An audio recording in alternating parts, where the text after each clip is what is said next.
Voilà, à toi. Super. Bon, merci beaucoup. Bonjour à tout le monde. Fermez tous vos micros, s'il vous plaît. Hein. Oui, ah oui, c'est ça. Oui, j'entendais un petit peu d'écho. Donc... Alors voilà, donc du coup, Gonel m'a demandé de vous parler de notre cellule de veille hivernale. Donc je vais vous expliquer ce que c'est. Et bon. Alors, vas-y, là, du coup, il faut que tu passes la suite. Tu peux passer les diapos. Merci. Donc voilà, donc un petit retour déjà sur l'historique et comment on est arrivé à faire ça. Donc effectivement, déjà si on remonte à l'été d'avant, donc août 2022, donc c'était la fin du contrôle du pass sanitaire, fin de l'état d'urgence. Par contre, effectivement, on a maintenu le port du masque pour tous à cette époque-là, maintien des mesures barrières, et puis également on a continué les tests Covid avant chaque hospitalisation. Donc finalement, on est parti pour l'hiver dans cette configuration-là. Et si tu peux, tu peux avancer. Merci. Alors en septembre 2022, là c'est une discussion qu'on a eue au niveau du CLIN où effectivement il a été décidé de prendre en charge les patients Covid uniquement en précautions complémentaires gouttelettes et on a décidé d'arrêter les PCC. Ensuite, en mars 2023, là, on s'est dit que tout le monde commence à en avoir clairement ras-le-bol du masque. Donc, on a attendu vraiment que le gros des épidémies soit passé, grippe, VRS, et puis également les cas de Covid qui étaient quand même bien retombés. Et donc, en mars 2023, on a décidé, en fin de compte, d'arrêter le port du masque systématique. Donc là, voilà, donc on est revenu vraiment aux précautions standards et aux précautions gouttelettes quand elles sont indiquées. Au niveau des dépistages systématiques avant hospitalisation, on a arrêté également. On est revenu vraiment à une démarche avec une approche syndromique en fait, c'est-à-dire qu'on teste les patients qui sont symptomatiques. Par contre, à part les patients chirurgicaux, puisque là, effectivement, on a continué de suivre les recos de la SFAR. Donc, à cette époque-là, on a ressorti notre affiche. En fait, c'est l'affiche qu'on utilisait déjà depuis plusieurs années, notamment, enfin tout au long de l'année, mais notamment en période hivernale. Donc, la com nous l'a relookée et ça a remplacé toutes les affiches port du masque obligatoire. Donc, maintenant, c'est celle-ci qu'on trouve un petit peu partout dans le CHU. Oui, c'est bon, tu peux. T'inquiète pas, j'enchaîne. Donc, en fait, c'est vrai que là, on était juste au début du printemps et on s'est dit que, effectivement, il fallait quand même assez rapidement penser à la suite. Et donc, voilà, on a continué d'adapter les mesures Covid donc, au gré des recos qui sortent, même s'il n'y a plus grand-chose qui sort à l'heure actuelle. On est quand même arrivé là au mois de septembre à notre version 23 de la fiche technique Covid, donc depuis 2020. Donc là, on en a un petit peu ras-le-bol de la mettre à jour, celle-là. Mais surtout, ce qu'on voulait, c'était vraiment prendre en compte les autres virus respiratoires en vue là de la prochaine saison hivernale qui arrive. Alors, on avait entendu parler de recommandations nationales, justement, pour avoir cette approche de prise en compte de l'ensemble des virus respi, mais on ne voulait pas attendre la sortie des recos nationales parce qu'on ne savait pas quand est-ce qu'elles allaient sortir. Et du coup, on a décidé de monter assez rapidement un groupe de travail pluridisciplinaire. Donc, il y a eu une seule réunion au mois de juin. Et l'objectif, c'était vraiment de pouvoir rédiger un document qui nous aide un petit peu à mettre en œuvre un certain nombre de mesures là à l'approche, au moment de l'automne et de l'hiver, au moment des épidémies. En fait, c'était vraiment d'avoir une base pour prendre les décisions parce qu'effectivement, on a eu beaucoup de mal à enlever le masque. Et on s'est dit, il faut quand même qu'on ait quelque chose pour nous guider, pour remettre en place toutes les mesures ou une partie des mesures qu'on a pu prendre pendant la crise Covid. Donc, on a finalisé notre document au mois de septembre. Vas-y, c'est bon. Merci. Donc, en fait, voilà, ce qu'on s'est dit, c'est qu'il fallait absolument qu'on essaye d'avoir des indicateurs pour justement savoir quand est-ce qu'on met en place ces mesures ou pas. Donc, notamment, c'est les taux d'incidence, alors plus au niveau régional que national d'ailleurs, également peut-être aussi au niveau départemental quand on les a. C'est vrai qu'on a l'habitude de se baser pas mal sur les bulletins hebdomadaires de Santé publique France. Il y a VRS, il y a Grippe. Je pense qu'ils vont aussi proposer, j'espère, un peu le même genre de bulletin assez synthétique pour le Covid. Bon, éventuellement, bien sûr, si on a une alerte nationale, du coup, on se pliera aux mesures nationales. Mais voilà, disons qu'on a décidé, nous, de créer une cellule de veille, parce qu'on l'a appelée comme ça, cellule de veille hivernale. Alors, au niveau de l'activation, on s'est mis dans cette procédure que dès que l'un des indicateurs passe en phase pré-épidémique, donc, au niveau des cartes des bulletins SPF, souvent, vous voyez, ils mettent, ça marche par couleur. Donc, soit c'est en vert quand il n'y a pas d'épidémie, soit c'est en orange quand on passe en phase pré-épidémique, soit effectivement, quand on est vraiment en épidémie, c'est en rouge. Donc, c'est des cartes régionales. Donc, ces cartes-là, elles sont assez faciles de lecture, elles sont très pratiques. Donc, on pense s'appuyer principalement là-dessus, mais ça ne sera probablement pas suffisant. Donc, on va voir. Là, c'est vrai que c'est la première fois qu'on met en place cette procédure, donc il faut un petit peu qu'on voit comment ça va se passer cette année. Donc, la première réunion se fera sur proposition du président du CLIN et donc auprès du président de CME et de l'ADG. Et effectivement, l'idée, c'est de se réunir autant de fois que nécessaire tout au cours de la saison épidémique, avec une fréquence à définir. Ce ne sera pas forcément toutes les semaines, c'est ce qu'on a pendant toute la période Covid. On avait des cellules de crise hebdomadaires. Puis bon, voilà, après, ça s'est espacé progressivement jusqu'à les arrêter totalement. Mais là, ça reste encore à définir au niveau de la fréquence. La composition, donc c'est tout ce qui est listé ici. Donc, vous voyez qu'on a été assez large. On retrouve un petit peu toutes les personnes qu'on avait au moment de la crise sanitaire. Voilà, l'idée, c'est d'avoir des représentants à la fois de la direction, bien sûr, du CLIN, et puis nous, de l'hygiène, les urgences, et puis aussi pas mal de services cliniques, notamment la pneumologie, la gériatrie, et les réa, et puis le service de maladies infectieuses. Et aussi, on a mis le SST dans la boucle également. Donc voilà, l'idée en fait, c'est que cette cellule de veille sanitaire, elle puisse proposer tout au long de la période épidémique des mesures adaptées au niveau de risque, et donc vraiment de pouvoir moduler les mesures en fonction des circulations virales. On s'est donné la possibilité d'appliquer soit à l'ensemble du CHU, soit éventuellement à une partie du CHU. Donc, par exemple, juste se concentrer sur la gériatrie ou sur la pédiatrie. Donc, ça, c'est peut-être plutôt en début de saison. On verra. Également, donc là, c'était une volonté forte du chef de service de gériatrie, c'est vraiment d'adapter les mesures pour le secteur médico-social. On a aussi prévu dans notre document que les décisions seraient actées par des notes de service de l'ADG.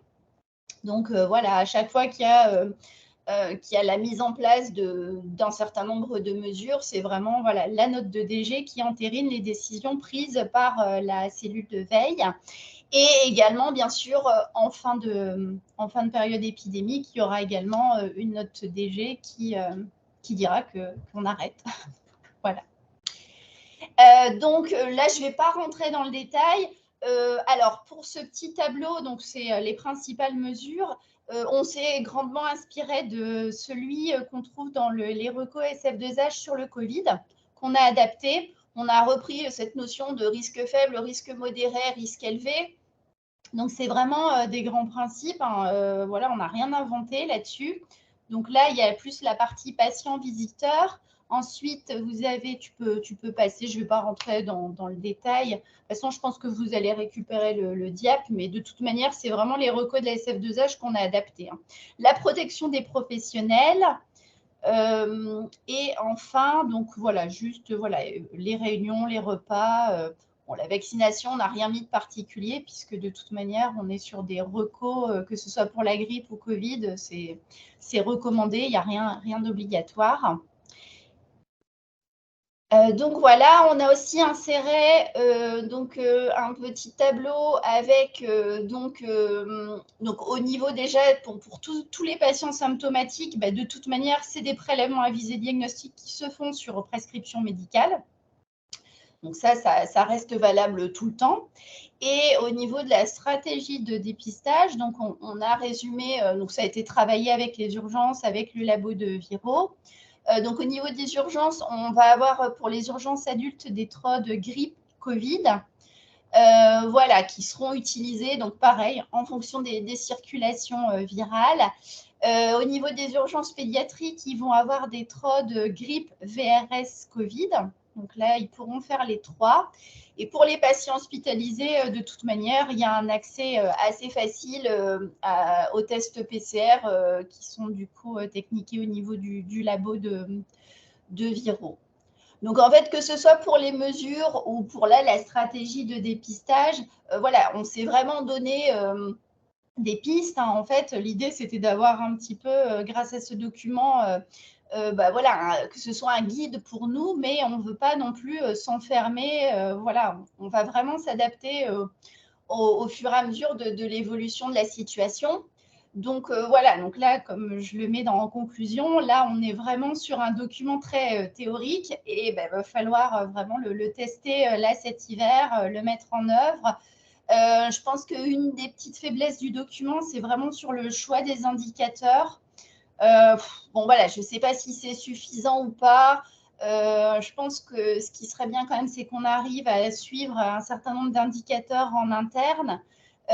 L'idéal, ça serait en fait, alors ça va être hyper chronophage, mais on voudrait essayer de suivre en prospectif tout ce qui est les 3 virus Covid, VRS et grippe, pour voir un petit peu vraiment l'impact au niveau hospitalier. Est-ce que ça génère ou pas de la tension hospitalière? Je pense que ça, on va être obligé également de le suivre et pas uniquement de se baser sur les indicateurs communautaires en fait. Donc bien sûr, la procédure, elle sera évaluée en fin de saison et il y aura probablement des ajustements à faire pour l'année prochaine. Voilà, et j'en ai fini. Voilà. Merci beaucoup, Julie. Ça introduit parfaitement notre. C'est exactement le sens de de ce dont je voulais vous parler aujourd'hui, d'être dans une unification du combat en quelque sorte, et puis une espèce un peu de dédramatisation aussi. Voilà, l'existence des IRA n'est pas nouvelle, en fait, existait avant le Covid. C'est juste que le Covid a été dévastateur et d'une puissance et d'une ampleur inégalée, mais voilà, faut qu'on revienne à quelque chose peut-être de plus sans revenir. Ça nous permet peut-être d'améliorer ce qu'on faisait peut-être pas forcément avant, ou en tout cas, voilà, pour moi, c'était vraiment important d'en parler. Je sais que Julie doit s'en aller dans quelques minutes. Il y a une Blanche qui a levé la main. Je ne sais pas si elle veut. Est-ce que vous voulez poser une question? Ou est-ce que. Enfin, voilà, ce qu'on peut. J'ai encore quelques minutes pour répondre éventuellement. Alors, je vois je regarde la conversation. Ouais, il y avait beaucoup d'échos et ça s'était calmé après. Oui, c'est ça, Ok. au début. Du coup, est-ce que vous pouvez juste enlever votre main levée comme ça, je saurai s'il y en a des nouvelles. Sinon, merci beaucoup. Bon, je vais passer maintenant, Julie, du coup, si tu pars quand tu peux, quand tu veux, et puis on verra les partages. Je vais fermer ton. Hop, et puis je vais passer à mon diaporama, du coup.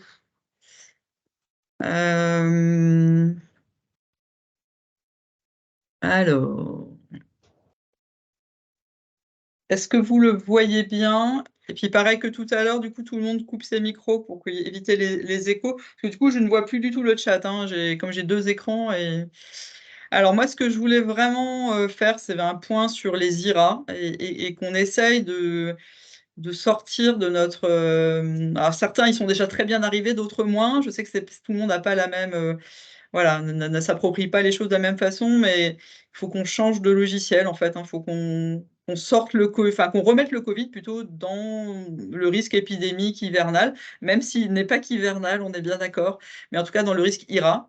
Et voilà, comment faire? Et l'idée, c'était de vous présenter un certain nombre. Alors, malheureusement, j'ai pas beaucoup d'actualités documentaires et épidémiologiques à vous présenter.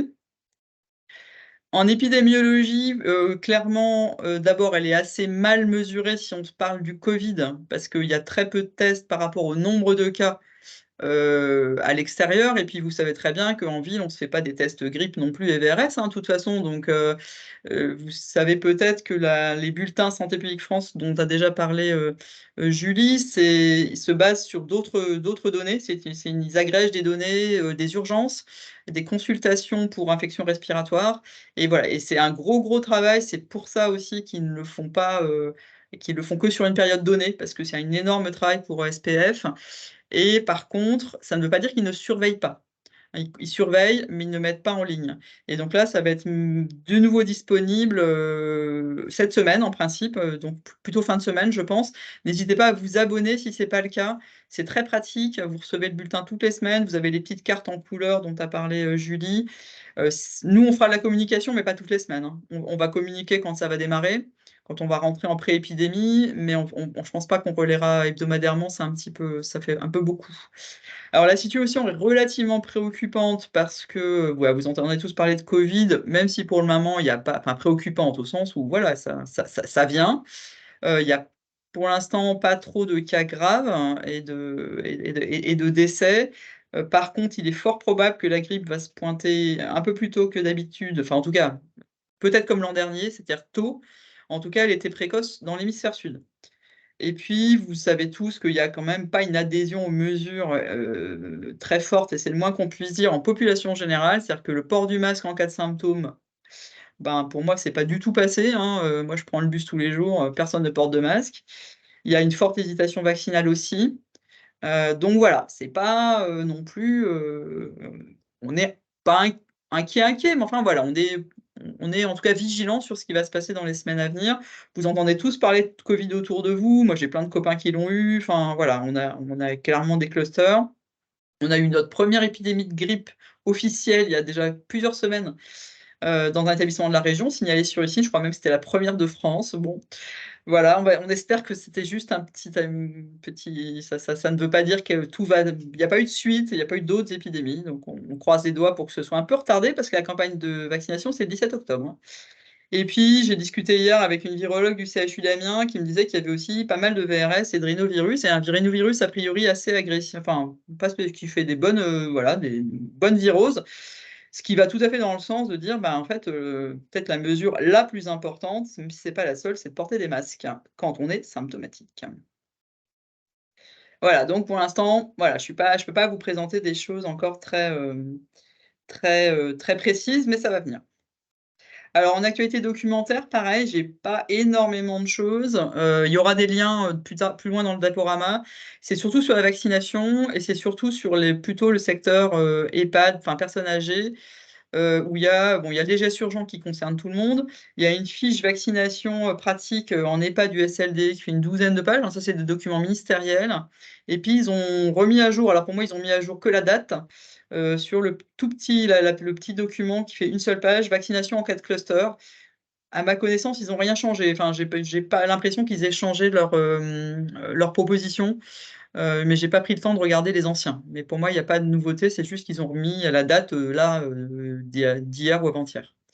Le Haut Conseil a fait une actualisation, alors j'en reparlerai parce que voilà, celui-là, il m'embête un peu beaucoup, sur la gestion des déchets d'activité de soins dans le cadre du Covid. Ils ont donné un avis par contre qu'il faut vraiment, je pense, s'approprier sur le risque funéraire et les virus qu'à tropisme respiratoire. On est en attente d'un avis. Alors, moi, je pensais que c'était au Conseil, mais a priori, ce serait plutôt le COVARS. Vous savez, le COVARS, c'est ce qu'a remplacé le Conseil scientifique. sur la triple épidémie, enfin sur les épidémies virales, voilà. Triple parce que c'est surtout VRS, grippe, Covid, hein, mais a priori, il y aurait un document qui ne devrait pas tarder. Par contre, il semblerait qu'il n'y ait pas de mise à jour de prévue de la part de la SF2H sur la note Covid.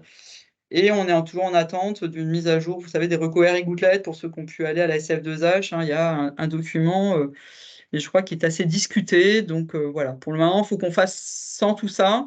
Et donc, d'où l'idée aussi de vous donner peut-être des pistes et puis de vous encourager à vous saisir de la situation dans vos établissements respectifs.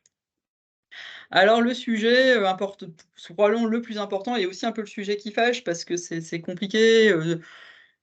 Tout le monde voudrait bien dire bah, plus jamais de masque. Bah non, en fait, c'est plus jamais de masque, c'est pas possible. Masque en hiver, c'est à peu près certain, en automne-hiver, et même au-delà, bien sûr, hein, dans le cadre des précautions standards, hein, comme l'a très très bien dit Julie, enfin, faut vraiment revenir à des choses peut-être très pragmatiques. En tout cas, il n'y aura pas, enfin moi j'en suis intimement convaincue, hein, mais voilà, je suis pas là-haut dans les ministères, mais il n'y aura pas de ligne directrice ministérielle précise, il n'y aura pas d'injonction. On est sur quelque chose maintenant, voilà, un peu de responsabilisation de tout le monde. Donc 3 niveaux, hein, précaution standard, symptômes, symptômes, symptômes. Alors, il y a aussi l'idée que les gens très symptomatiques, les professionnels, je parle, hein, et même les visiteurs d'ailleurs, ne viennent pas, si c'est possible, mais on sait que c'est très compliqué en termes de ressources humaines.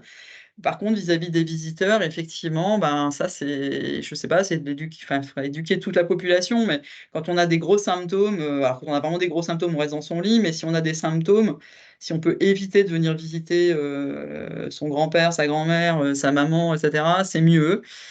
Bon, pour l'instant, c'est pas du tout passé ça dans la population et on sait que chez vos professionnels, bah, c'est très compliqué pour des raisons de ressources humaines.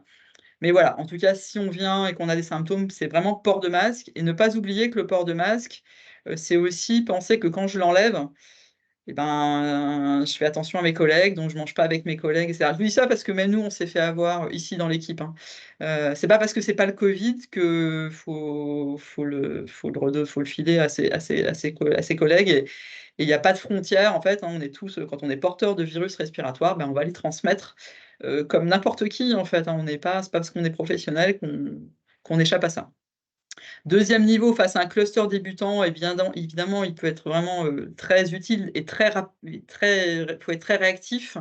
Donc ça, je vais pas spoiler parce que madame Henry en parlera, mais si on sent qu'il y a un cas, enfin voilà, dès que ça démarre un tout petit peu, on généralise à l'échelle d'un service, à l'échelle d'un étage. Après, ça dépend, du type d'établissement dans lesquels vous travaillez et là, ça peut être une décision, bah, chef de service, chef de pôle, enfin voilà, il faut que ce soit, évidemment appuyé par la direction d'une façon générale, mais ça peut être des décisions tout à fait locales à l'échelle d'un service, le temps que ça se passe. Et la grande question, c'est obligatoire à l'entrée des établissements. Alors là, ben, c'est quand même pas simple parce que si on démarre, ben, on va arrêter quand? C'est-à-dire que si on le met en route sur les indicateurs nationaux, je ne sais pas quand on pourra les enlever. C'est une grosse décision, c'est une décision du coup vraiment DG, enfin sur une base collégiale et c'est une discussion collégiale, hein. C'est pour ça que ça m'intéressait vraiment beaucoup d'avoir ce retour, non pas encore d'expérience, mais ce retour de mise en place d'une procédure assez, nouvelle au CHU d'Amiens, parce que voilà, cette histoire de cellule de veille hivernale, voilà, ça peut être une solution, mais chacun doit l'adapter bien sûr à sa structure, hein. On est au CHU, c'est une grosse cellule parce que c'est un gros hôpital. Et après la question, ça va être la durée, combien de temps on va les porter? Là, je parle de l'établissement, hein, de dans le masque à l'entrée, pour tout le monde et l'acceptabilité, il faudrait pas que ça crée des et comment on fait pour le maîtriser, le contrôler, hein? On va pas remettre des gens à l'entrée, ce serait vraiment plutôt de la pédagogie et voilà, de l'éducation, j'allais dire de l'éducation populaire un peu, mais, bah, c'est pas si simple que ça si ça dure jusqu'au mois de mars quand même, hein. Alors sur les dépistages, j'avais dit dans mon un peu dans mon ordre du jour, qui, quand, comment. Alors c'est vraiment sur les symptômes et ça, du coup, c'était visible dans le diaporama de Julie, c'est vraiment sur les symptômes. L'approche, elle est sur les symptômes. On dit pas que les gens pas symptomatiques ne peuvent pas être porteurs, mais c'est quand même les gens symptomatiques qui disséminent probablement le plus et en tout cas, c'est ceux-là qu'on peut repérer. Donc, symptômes égale test.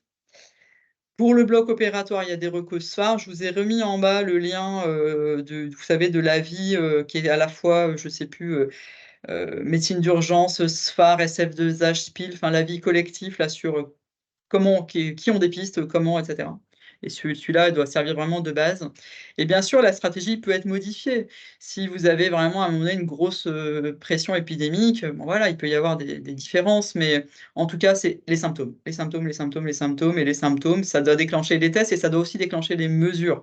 Et même si on a des tests négatifs, il faut quand même prendre les mesures.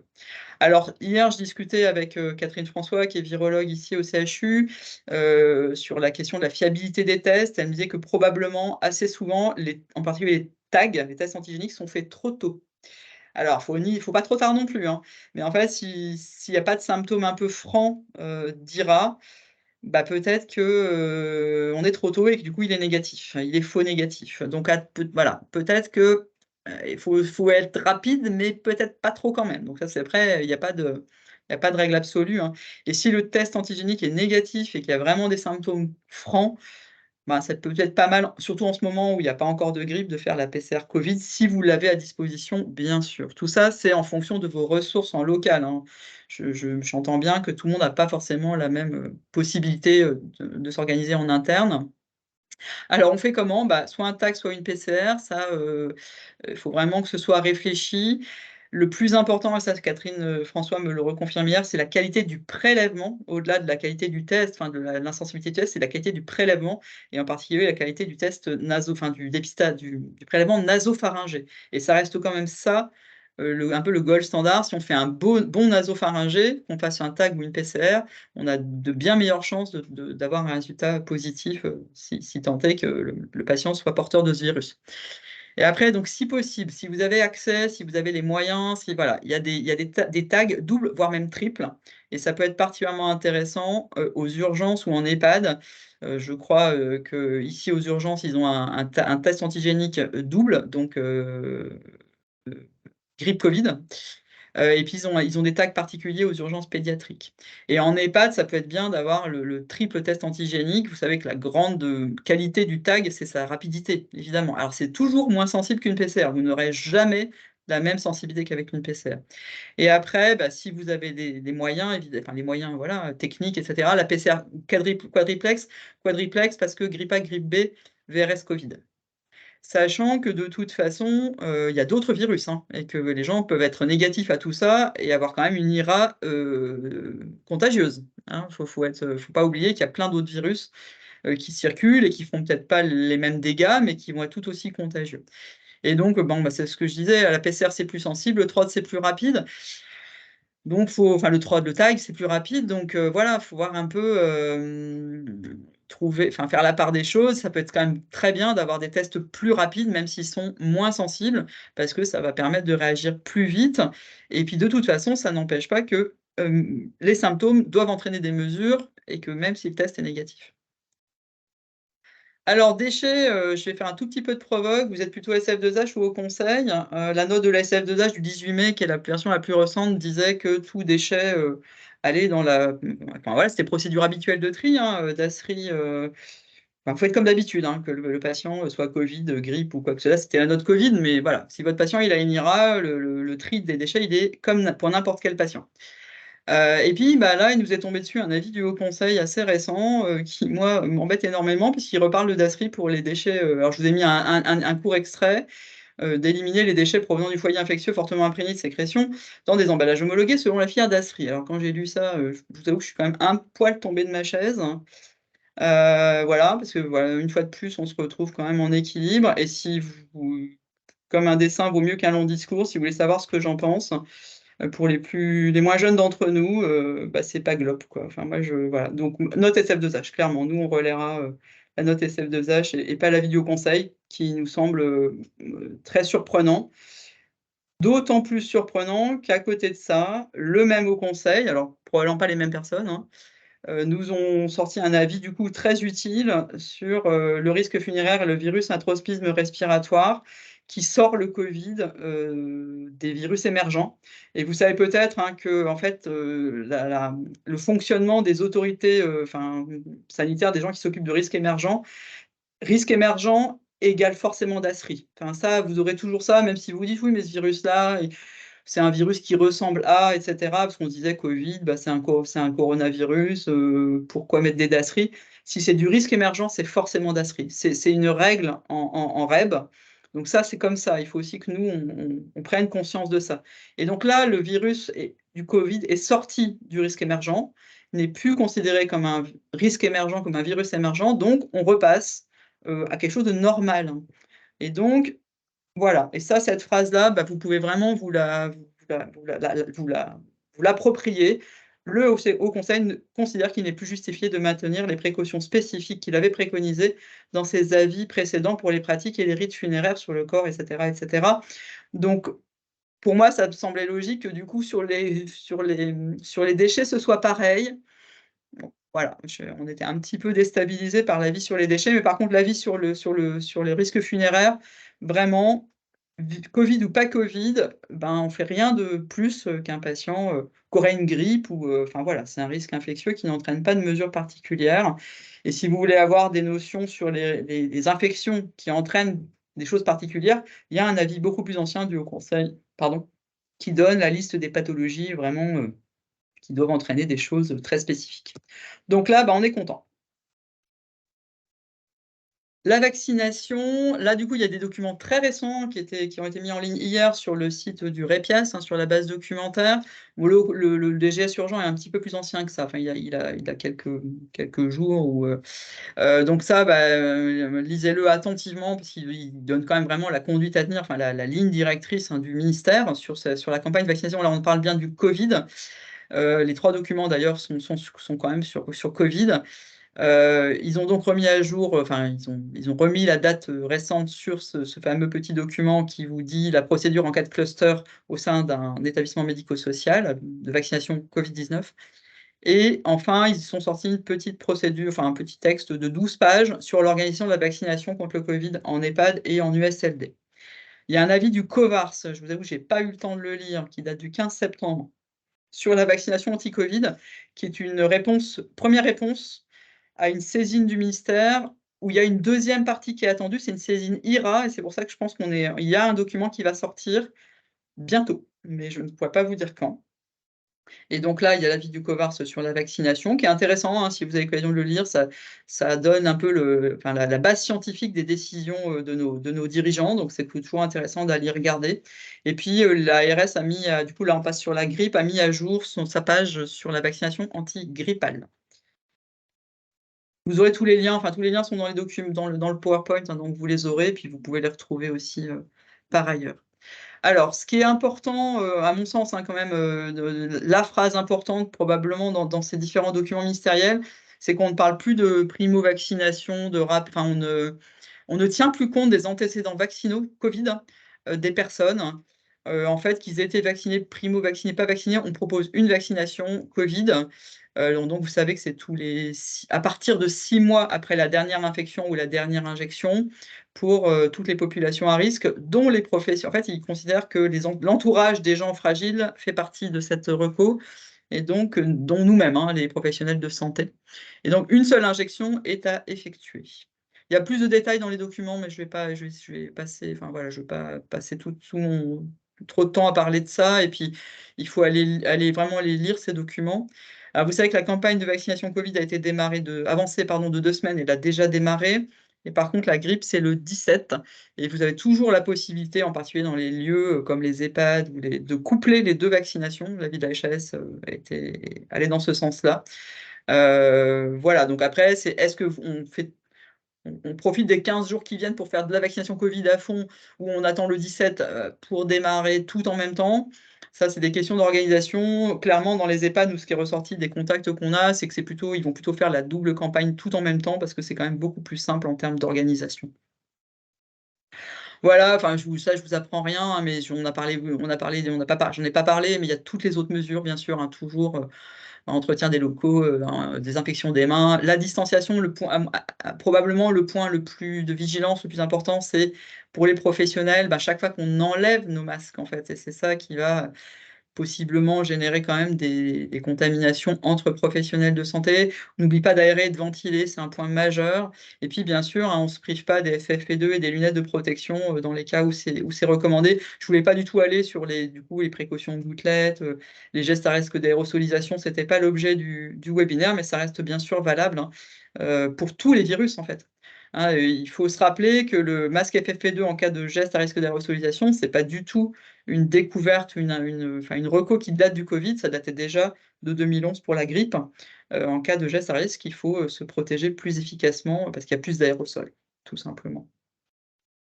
Voilà, donc je vais m'arrêter là. Donc pour moi, il faut vraiment que nous tous, hein, et je m'inclus largement dedans, qu'on essaye de penser infection respiratoire aiguë et plus Covid à part, même s'il est bien sûr, on est dans des informations parfois un petit peu contradictoires parce que malgré tout, bah, il va être encore peut-être un peu plus surveillé que les autres parce que voilà, on n'est pas complètement tranquillisé. C'est quand même pas comme si ça avait tué enfin, des millions de personnes sur la planète, donc on peut pas non plus complètement. C'est difficile hein, pour tout le monde, hein, pour les dirigeants et même, je pense, pour chacun d'entre nous, selon notre vécu Covid, ben, c'est pas forcément facile de franchir ce pas-là, de dire bah voilà, maintenant Covid, ok, faut vraiment vivre avec. On en a beaucoup parlé, donc on l'intègre dans les IRA. Vivre avec, ça veut pas dire ne rien faire, au contraire, ça veut dire faire la même chose pour toutes les infections respiratoires aiguës. Ce sera beaucoup plus simple pour tout le monde d'avoir une espèce de pensée, enfin voilà, de stratégie globale, anticiper au maximum, et là encore je m'inclus dedans parce qu'on n'a pas assez anticipé.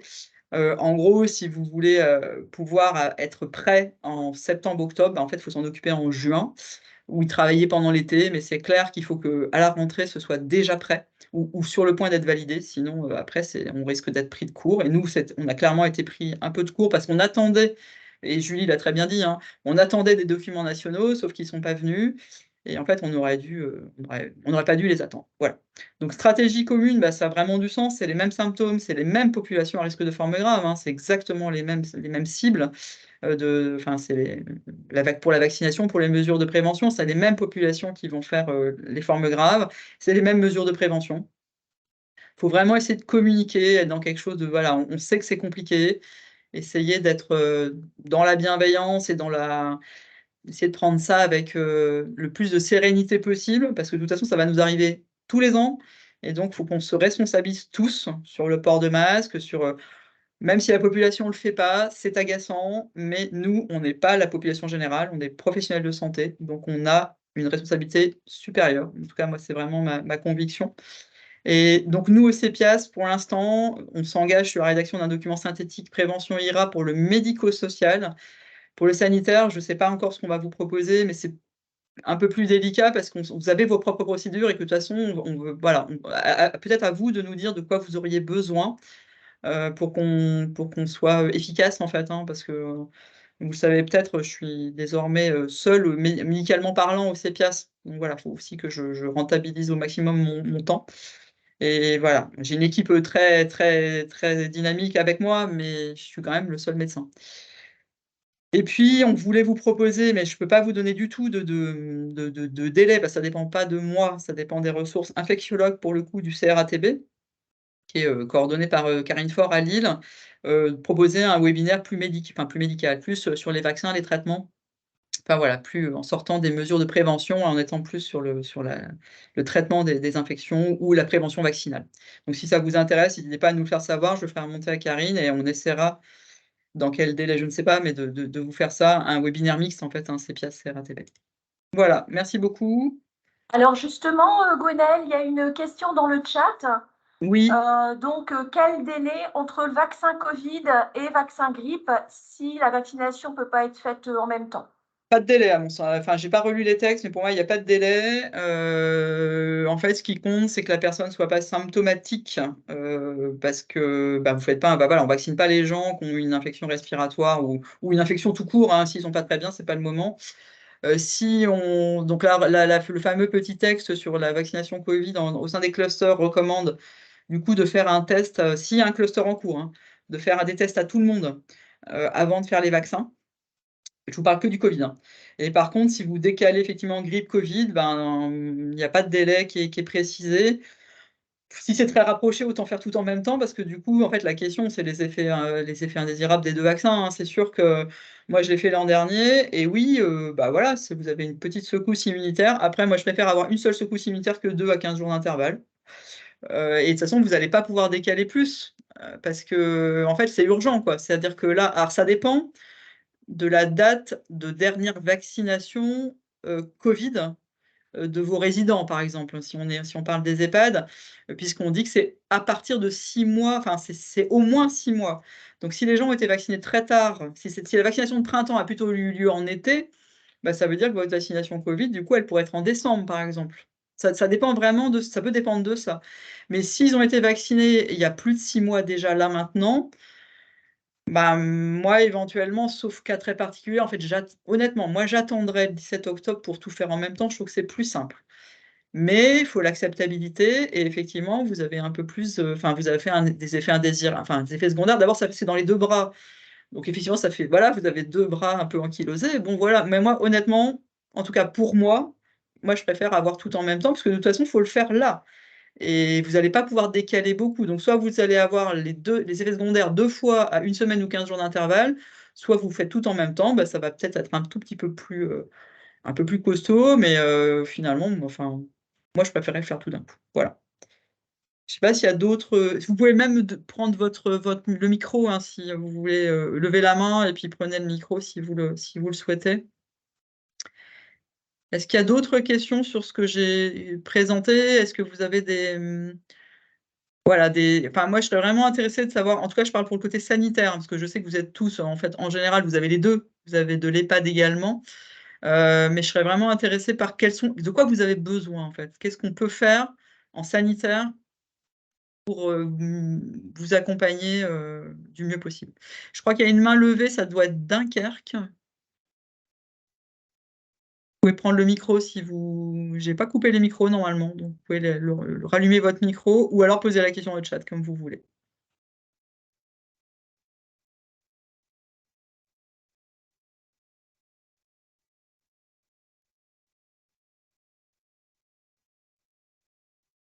Alors, nous, on a décidé de bannir vraiment le terme d'isolement. Après, voilà, hein, c'est tout. On sait que ça a été beaucoup employé. C'est encore employé dans les documents du ministère de mars.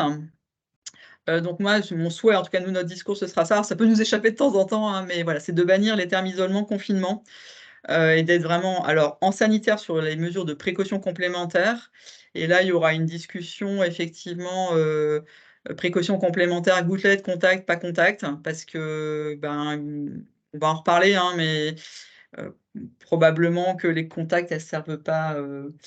Non, non, mais c'est pas grave, vous excusez pas, mais c'est vrai que voilà, nous, on va vraiment redire tout le temps, tout le temps. Même nous, se battre contre nous-mêmes, on arrête de dire isolement. C'est vraiment pas un terme. C'est un terme qui est quand même stigmatisant. Je trouve que c'est assez. On a été beaucoup isolés déjà, donc on va essayer de plus s'isoler. Mais par contre, ça ne veut pas dire qu'il faut mettre les gens. Enfin, il faut quand même prendre des mesures quand même un peu de distanciation, de retrait un peu de la vie sociale, au moins quelques jours. Alors, il y a 2 choses. En sanitaire, pour le moment, nous, on est resté sur les recos SF2H. Voilà, je ne suis pas encore tout à fait mûr pour vous donner des recos CEPIAS Hauts-de-France. Il faut qu'on en discute en équipe et avec des équipes d'hygiène de terrain, etc. pour voir. Donc pour l'instant, on reste sur les fameux 14 jours, mais précautions complémentaires gouttelettes, ça ne veut pas dire que les gens restent en chambre, ça veut dire qu'ils sortent avec un masque. Ils restent en chambre quelques jours et puis après, ça ne doit pas les empêcher, et en tout cas, ça ne doit pas les empêcher d'avoir toute leur prise en charge de soins tout à fait comme n'importe quel autre patient. Ça doit pas il ne doit pas y avoir de perte de chance. Ça, c'est très clair. Donc, ils sortent de leur chambre avec un masque. Ça, c'est assez facile. C'est déjà moins facile en psychiatrie, en gériatrie. Voilà, dans certains secteurs sanitaires, c'est déjà beaucoup plus compliqué. On est bien d'accord. Et après, il y a l'EHPAD et le secteur handicap, où c'est encore plus compliqué, et où là, en fait, nous, on n'est plus... Alors, oui, à domicile aussi, hein. Alors là, c'est vrai que je n'ai pas introduit le domicile dans mon diaporama, mais bien sûr que c'est compliqué. Et sur l'EHPAD, en fait, on peut déjà peut-être spoiler un tout petit peu, mais ce qu'on souhaitait, c'est mettre vraiment que, en fait, il faut essayer que les gens soient un peu en retrait de la vie collective quelques jours, et quelques jours, idéalement 7 jours, quel que soit le virus. Parce que 7 jours, d'abord, s'ils ne sont pas très bien, ça va être relativement facile. Plus de 7 jours, a priori, c'est inapplicable. Et ils sortent de leur chambre avec un masque si possible, mais on sait que ce n'est pas possible dans beaucoup de... On va parler un peu domicile après, si vous voulez. On sait que c'est compliqué le port de masque, il ne faut pas s'en priver. Si les résidents sont capables de le porter, de porter correctement. Si l'on sous le menton, ça sous le nez, ça sert absolument à rien. Il ne faut pas leur en donner un pour leur en donner un. Mais s'ils sont, enfin, c'est vraiment des questions cognitives en fait, hein, s'ils sont capables de comprendre, je veux dire, sauf problème cognitif et trouble du comportement, si vous expliquez à quelqu'un que quand il a des symptômes, ben, ça évitera, ça lui permet de reprendre une vie, enfin, de plus aller en salle à manger, etc. Et ben, je veux dire, il y a des gens, ils vont probablement le faire. Enfin, et après, faut pas les stigmatiser. Hein, ils peuvent pas, ils peuvent pas. Et puis après, l'idée, bah, c'est que même s'ils peuvent, on veut les remettre dans la communauté, bah, peut-être manger quand même quelques jours à une table tout seul, etc. Et moi, je dirais que c'est en tout cas 7 jours où quand même vraiment on essaye, mais on sait que voilà, c'est selon le résident, selon son gire, selon un demandé ambulant, c'est un demandé ambulant. Enfin, voilà. Et si votre Covid ou votre grippe ou votre IRA, quelle qu'elle soit, elle est dans votre unité Alzheimer, ben, j'ai envie de vous dire, voilà, c'est tout, quoi. Ça arrive et ça fait un cluster, probablement. Et c'est tout. Enfin, je veux dire, à un moment donné, on ne peut pas. Enfin, on sait que ça rentrera de toute façon. Le Covid, la grippe, les VRS, les rhinovirus, les métapneumovirus, ils vont rentrer dans vos structures. Ils rentreront par l'extérieur. C'est pas nos résidents qui. C'est pas voilà, ça rentre par les visiteurs et par les professionnels. Et c'est pas du tout, je dis pas ça, enfin, on va pas culpabiliser les gens. Enfin, je l'ai dit il y a pas longtemps à une copine qui se disait, oh là là, je t'ai peut-être transmis le Covid, mais j'ai dit, mais c'est imparable les virus respiratoires. On se voit, on discute, on mange ensemble, ben voilà, c'est bon. Donc, par contre, on fait aussi bien qu'on peut, chacun à notre niveau. Et on porte un masque chaque fois qu'on a des symptômes, nous déjà, nous professionnels, parce qu'on est capable de le porter. Et ensuite, bah, les visiteurs, on essaye de leur faire porter. Hein, là, ça peut être source de tension, on est bien d'accord. Mais après, on ne va pas faire la police. Quand ils sont avec leurs proches, eh ben, c'est tout, ils sont avec leurs proches, ils font ce qu'ils peuvent, ce qu'ils veulent, et ils prennent leurs responsabilités aussi. Et on essaie de leur dire de ne pas venir s'ils ont des symptômes, etc. Mais tout ça, c'est la bonne volonté, la pédagogie, voilà, la bienveillance, parce que on va être soumis à ça pendant plusieurs mois. Alors attendez, je prends les questions dans l'ordre. Il y avait des questions là, en HAD, enfin à domicile. Là, je suis bien consciente que c'est encore potentiellement plus compliqué. Là, pareil, il ne faut pas trop se crisper. Mettez votre masque, vous, ça c'est sûr. D'abord, ça protégera les personnes les plus fragiles, puis vous vous protégerez vous en partie. Proposez d'ouvrir la fenêtre, proposez aux gens de porter un masque. Voilà. On ne peut pas tellement faire plus que ça. Si vous êtes en très grande proximité, n'oubliez pas les lunettes ou les visières. Enfin, voilà, c'est pas fini, hein, cette affaire-là. Vos muqueuses, c'est des portes d'entrée, protégez-vous. Et puis, par contre, c'est pas la surblouse et tout ça qui pourra faire quoi que ce soit sur les IRA. Mettez-la pour les précautions standards. Voilà. Je ne voulais pas parler spécialement de mesures pratiques aujourd'hui, mais voilà, on pourra en reparler si vous voulez. Alors, épidémie dans plusieurs non encore déclarés. Bon, bah, c'est tout après. On sait qu'il y en a, hein, des clusters. Donc, voilà, il y en a, c'est tout. Est-ce qu'il y a d'autres questions sur mon diaporama avant que je passe la parole, du coup? Je ne sais pas si Claire Huard est là. Il y a une main levée.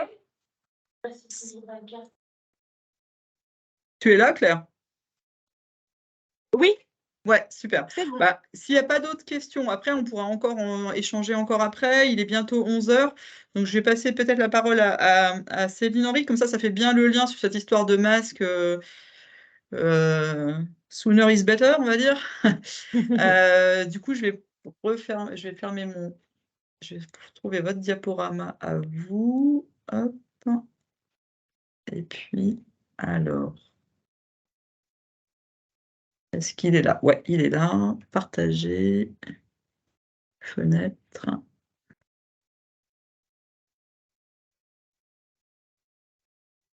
C'est bon, on le voit bien. C'est bon, je vais juste le mettre en... Attendez. Ah, je voulais le mettre en comment? En grand. Oui, en grand, tout à fait. Ah, je vais y arriver. Voilà, c'est parti. Vous me dites quand passer les diapos, puis je vous les passe au fur et à mesure. Donc, moi, je vais vous faire le retour d'expérience sur la gestion du port de masque au CH Corby pour lutter contre des infections respiratoires aiguës. Donc, on l'a bien considéré le Covid comme une infection respiratoire aiguë classique. Et d'ailleurs, on retrouve ce qu'on faisait déjà sur nos épidémies de grippe. Donc, je vais vous faire un retour d'expérience. Donc, les faits. Courant septembre, à des moments différents, on a eu quelques cas Covid qui se sont déclarés dans nos 3 services, dans 3 de nos services DCMR plutôt, mais c'était à des moments différents, il n'y avait pas de lien entre les cas. Dans le service 1, on a eu un cas patient, un cas professionnel. Dans le service 2, 2 cas patients. Et dans le service 3, 2 cas patients aussi. Pour ces 3 services, les interactions entre les patients, elles sont très importantes parce qu'en fait, ils font tous leurs repas en collectif. Il y a les déplacements sur le plateau technique qui tournent à peu près plus de 100 patients jour. Et puis, il y a tout ce qui est prise en charge en balnéothérapie aussi, où là, les distances sont un peu moins importantes entre les gens. Et on est en milieu chaud et humide en plus. Vous pouvez passer. Donc, la conduite à tenir immédiate, c'est le dépistage des patients symptomatiques et des professionnels symptomatiques. Donc, ça, on a l'habitude depuis toujours, on va dire, depuis qu'il y a les TROD de grippe, de dépister au moindre symptôme. Ensuite, dès qu'on a dépisté ou même si on n'a pas de résultat positif, on met en place les précautions complémentaires contacts et gouttelettes. On est resté, nous, avec les contacts. Mais c'est des gouttelettes renforcées. Sur Corby, on a fait le choix de faire porter le FFP2 en cas de Covid s'il n'y a pas le double port de masque. Peu importe les soins qu'on réalise. Ensuite, on met en place les mesures préventives, donc dépistage précoce, on insiste beaucoup pour le dépistage, et l'hygiène des mains. Donc, on sensibilise les agents sur les symptômes pour qu'ils puissent dépister dès qu'ils en rencontrent un. On insiste beaucoup sur l'hygiène des mains. Et on sensibilise aussi nos patients pour ceux qui sont en mesure de l'entendre et de le faire. Donc, de nous indiquer le moindre symptôme et aussi, on les sensibilise à la réalisation de l'hygiène des mains. Et on a fait le choix de faire porter le masque dès le premier cas Covid, ou même là j'ai mis Covid, mais même dès le premier cas d'infection respiratoire aiguë, on fait porter le masque à l'ensemble du service, professionnel, patient. Et dès qu'on est à plus d'un cas, on le fait également porter aux visiteurs. On maintient le port de masque jusqu'à 7 jours après le dernier cas.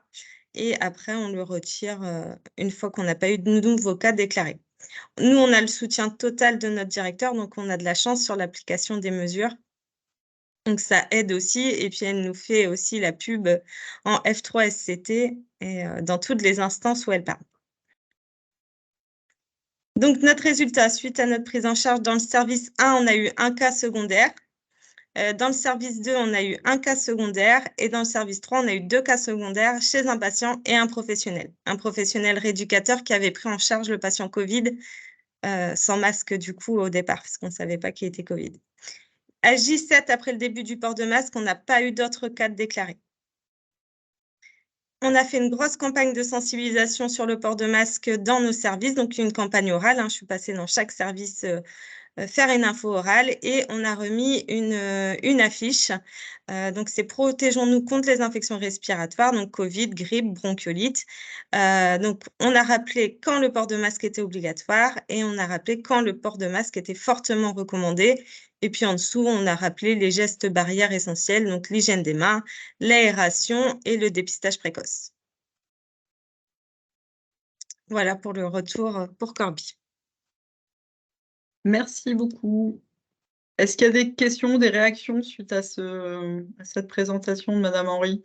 En gros, je pense que ça, après, alors, bon, nous, sur le FFP2, on n'aura pas ce discours-là. Non. Après, il peut y avoir, attention, moi, je ne suis pas contre les FFP2, c'est juste qu'ils sont souvent pas très bien portés et qu'il faut vraiment des vrais FFP2 et pas des trucs qui s'accrochent derrière les oreilles. Ouais, on a supprimé le KN95, voilà, mais ça, KN95. avant même que le Haut Conseil de santé publique nous le dise, on ne l'a jamais considéré en FFP2, même en 2020. Donc, après, je sais que, par exemple, à Amiens, ils ont sur le FFP2, ils ont quand même donc c'est la FFP2 en cas de geste à risque d'aérosolisation, évidemment, quel que soit le virus incriminé, les personnes symptomatiques. Et puis, ils ont aussi mis quand même FFP2 pour, bien sûr, les professionnels qui veulent se protéger, qui seraient plus fragiles, et voilà, et ça s'entend tout à fait. Et aussi, si vraiment, là, c'est sur décision, c'est sur avis de l'équipe d'hygiène, s'il y a des secteurs impossibles à ventiler ou à aérer. Parce qu'effectivement, si on rentre dans un nuage, enfin, si vous ne pouvez pas aérer, vous allez Ouais. rentrer en cas d'épidémie dans des, vous allez avoir beaucoup plus d'aérosols. Et voilà. Donc après, ça peut être aussi quelque chose comme ça. De toute façon, je pense qu'il faut pas Faut pas se bloquer empêcher le là-dessus. FFP2. Il faut juste rappeler que ça marche que si c'est bien porté. Mais c'est vrai aussi pour le chirurgical. Un masque, c'est pas magique, etc. Donc voilà, mais effectivement, ça peut poser, si le patient est incapable de porter un masque, ou si le professionnel se sent plus protégé, etc., pourquoi pas, ça peut être des décisions soit personnelles, soit d'établissement, soit de service. Et après, n'oubliez pas les yeux, parce que, voilà, n'oubliez pas les surlunettes, parce qu'elles ont été beaucoup utilisées pendant le Covid, et on a l'impression qu'elles ont Beaucoup été moins. complètement oubliées, et de les utiliser... Alors, l'affiche, ouais, le l'affiche, FFP2, le FFP2, nous, on a fait le choix parce qu'en fait, on a eu des contaminations de soignants qui ont attrapé le Covid en donnant à manger aux résidents. ouais, j'entends. Et du coup, ils étaient trop proches, je pense. Et puis, le résident en face, forcément, n'avait pas de masque. Ne portez pas de masque, oui. Et Après, on clairement, savait que ouais. c'était de là parce que c'était quand on était dans nos périodes de confinement. Mmh. Non, mais après, tout est, enfin voilà, c'est pour ça que je disais en début de présentation qu'il y avait probablement des choses différentes d'un établissement à l'autre et qui peuvent, voilà, vous avez, enfin, chacun peut justifier de sa propre action. C'est ça. Les établissements se ressemblent pas tous, les patients se ressemblent pas tous, le risque est pas le même partout et il y a des choses communes, mais il peut y avoir des adaptations bien sûr locales. Et l'affiche, non, c'est l'affiche du centre hospitalier, hein, C'est moi qui l'ai créée, mais après, si ouais. les gens la veulent, on peut la diffuser sans problème. Après, je pense que c'est facile. Enfin, c'est il me semble que les petits dessins, ça doit être ceux de SP France pour Oui, plusieurs. Donc voilà, vous pouvez aussi chacun les créer. Enfin voilà, nous après, je pense pas qu'on fera d'affiches. Enfin, on va voir. On n'a pas encore statué sur ce qu'on allait pouvoir faire parce que c'est assez urgent et on a on a des ressources qui sont ce qu'elles sont, mais on va se concentrer sur le médico-social parce qu'il y a une énorme demande et encore des endroits où ils savent toujours pas quoi faire et on pense probablement quand même qu'on va s'orienter vers précaution gouttelette et pas contact parce que finalement les gens remettent la tous même des chose. tas de surblouses et tout ça qui servent absolument à rien, qui ont un coût aussi. Mm. Euh, Voilà, pas à suivre. Il y a une question concernant les visiteurs et le port de masque. Est-ce que la gestion était difficile? Chez nous, non, pas du tout. En fait, on a fait beaucoup de pédagogie, même auprès de nos visiteurs. Et s'il y a un visiteur qui pose problème et que je suis dans l'établissement, c'est moi qui vais le rencontrer. Ouais, je pense. Après, ça dépend de la taille. Enfin, à l'échelle d'un petit centre Nous, et on d'un est très gros petits, hein. centre, voilà, c'est ça. On a 450 lits. La pédagogie est toujours possible, mais vous imaginez bien qu'à l'entrée du CHU d'Amiens, c'est quand même pas Ça va être simple, quoi. On va compliqué, pas ouais. pouvoir aller les voir un par un pour dire, eh, votre masque. Donc voilà, bien sûr que dans un petit centre, c'est plus simple. Enfin, Mm. ça peut être plus simple. Après, ça peut être tendu quand même, hein, mais ça peut être plus facile d'aller les voir et d'aller les trouver. Après, de toute façon, c'est compliqué parce que s'ils se crispent et qu'il faut, enfin, ouais, je sais pas, que chacun. Après, pour moi, enfin, c'est le directeur a le droit d'imposer, en fait, dans sa structure, entre guillemets, c'est pas la sienne, ça lui appartient pas, mais c'est quand même, il a la Mm. responsabilité de la protection des patients qui sont hébergés ou admis, et du coup, bon, bah voilà, il prend une grosse responsabilité quand même, et après, si quelqu'un fait sa mauvaise tête, ben, discussion, quoi, mais ça peut être compliqué, hein, parce qu'on peut pas les jeter dehors non plus, hein, donc, Non. et puis il faut sortir, enfin, moi j'avais quand même remarqué, au CHU que finalement c'était plutôt moins tendu quand on a arrêté de mettre des vigiles. Parce que en fait, ça mettait de la tension, quoi. Parce que Mm. du coup, il y avait un côté autoritaire, à l'entrée, on se sentait un peu, «fliqué» entre guillemets. Moi, il y avait des raisons à ça et en fait, quand ils ont arrêté, quand ils ont remis là la fiche orange que Julie montrait au début, bah, moi quand je suis allée au CHU, je crois qu'il y avait encore beaucoup de gens qui mettaient un masque en fait, hein, de façon tout à fait raisonnable. Alors je dis pas qu'ils le gardent tout le temps et tout ça, mais les gens étaient plutôt disciplinés. On peut quand même expliquer, moi j'ai déjà parlé avec des gens autour de moi, on peut quand même expliquer aux gens qu'à l'hôpital ou au SSR ou en EHPAD, etc., c'est pas comme parce que les gens ils disent oui, mais à l'extérieur, les gens ils en portent pas. Oui, mais l'extérieur, c'est l'extérieur. L'hôpital, enfin, les lieux de soins, il y a une concentration de fragilité énorme et Mm. on a tous la responsabilité de se protéger les uns les autres quand même. Enfin, ça, il me semble que tout le monde peut l'entendre si on le fait de façon pédagogique et sans. Mais ça peut être compliqué, hein. Il peut y avoir des gens qui râlent, qui n'ont pas envie, et vous aurez peut-être beaucoup de gens qui ne le porteront pas très bien aussi. Bon, ça, voilà. Et rappelez que, du coup, c'est sur le nez que ça marche le mieux quand même, hein, sinon. Il y a certains médecins, alors du coup en ville, dans les cabinets de médecins, etc., ils ont la liberté de faire exactement la même chose, hein, de prendre la décision d'imposer le port de masque à l'entrée. C'est peut-être même plus facile dans une relation individuelle de médecin à patient ou dans une maison de santé, etc. Enfin, dire voilà, à partir de tel moment, je souhaite que les médecins, pour un certain nombre, continuent à les porter aussi. Et à domicile, ah oui, effectivement, les gens sont chez eux, même ouvrir la fenêtre, ça va peut-être être compliqué. Là, ça va, il fait un temps estival tout à fait anormal, mais ça va Un peut-être peu pas durer aéré. éternellement. 28 degrés, un 22 octobre, tout va bien. Mais par contre, dans quelques temps, il finira bien par faire froid, on espère, et du coup, ouvrir les fenêtres sera un peu plus dur à faire accepter par les gens. On peut que, là vraiment au domicile, on peut que proposer, hein. On peut que essayer de convaincre, on peut pas imposer grand-chose. Et du coup, c'est la protection de vous-même, hein, du coup, enfin du professionnel à domicile, il met bien son masque. Donc là, se repose la question éventuellement du FFP2, hein, évidemment, puisque du coup, on va se dire, bah oui, mais du coup, là, je rentre dans un local mal aéré, la personne, elle veut pas porter son masque, elle est symptomatique, je m'expose. Ça pourrait s'entendre. Mais dans ce cas-là, un vrai FFP2 sous lequel vous respirez pas très bien appliqué avec un fit check. Enfin, Celui qui voilà. laisse les marques. Entendons-nous sur ce qu'est un FFP2 et vraiment soyez vigilants parce qu'il n'y a rien de pire que de se croire protégé alors qu'on ne l'est pas, Ouais. je trouve. Mm. Si vous vous protégez voilà, avec un bon masque et bien mis, et du coup, ça veut dire que c'est étanche et que du coup, en dessous, c'est un peu dur, quoi. Voilà. Est-ce que, s'il n'y a pas d'autres questions, je vais laisser la parole à... Donc, Claire, est-ce que tu arrives à partager? Sinon, il faut que tu me... Parce que j'ai pas ton diaporama. Je crois que je t'ai envoyé le diaporama. Ah, là maintenant, là tout de suite? Ah oui, merci. Oui, J'avais pas... récemment. Oui, récemment, j'avais pas ouvert mes mails. Merci. Eh ben, écoute, je vais du coup... Ah, c'est très court, c'est très bien. Pour pas que vous gardez, vous tenir. Finalement, on va peut-être même terminer plus tôt que prévu. Moi, j'aurais bien aimé qu'on discute, mais c'est vrai qu'en distanciel, c'est pas facile. Alors, hop. Est-ce que c'est celui-là? Oui, c'est Ouais. hyper court. Voilà. Moi, je suis Claire Huard, je suis praticienne au centre hospitalier de Valenciennes. Et du coup, Gwenelle m'a demandé de partager avec vous comment nous avons décidé de ne pas suivre les recommandations finalement. Donc, surtout concernant la durée des précautions complémentaires. Alors, chez nous, ça s'appelle du contagieux gouttelette. On avait besoin d'uniformiser les pratiques pour les professionnels parce qu'à partir d'un moment, ça a été décidé que grippe, VRS, Covid, voilà, ça faisait partie des IRA et que nos professionnels ne voyaient pas pourquoi ils devaient faire différemment en fonction de la pathologie. La discussion, ça a été enclin, où on était en plus, voilà, on était microbiologiste, infectiologue, hygiéniste et les autres participants du CLIN. Chacun devait faire le point sur la réglementation, les recommandations dans leur domaine d'expertise.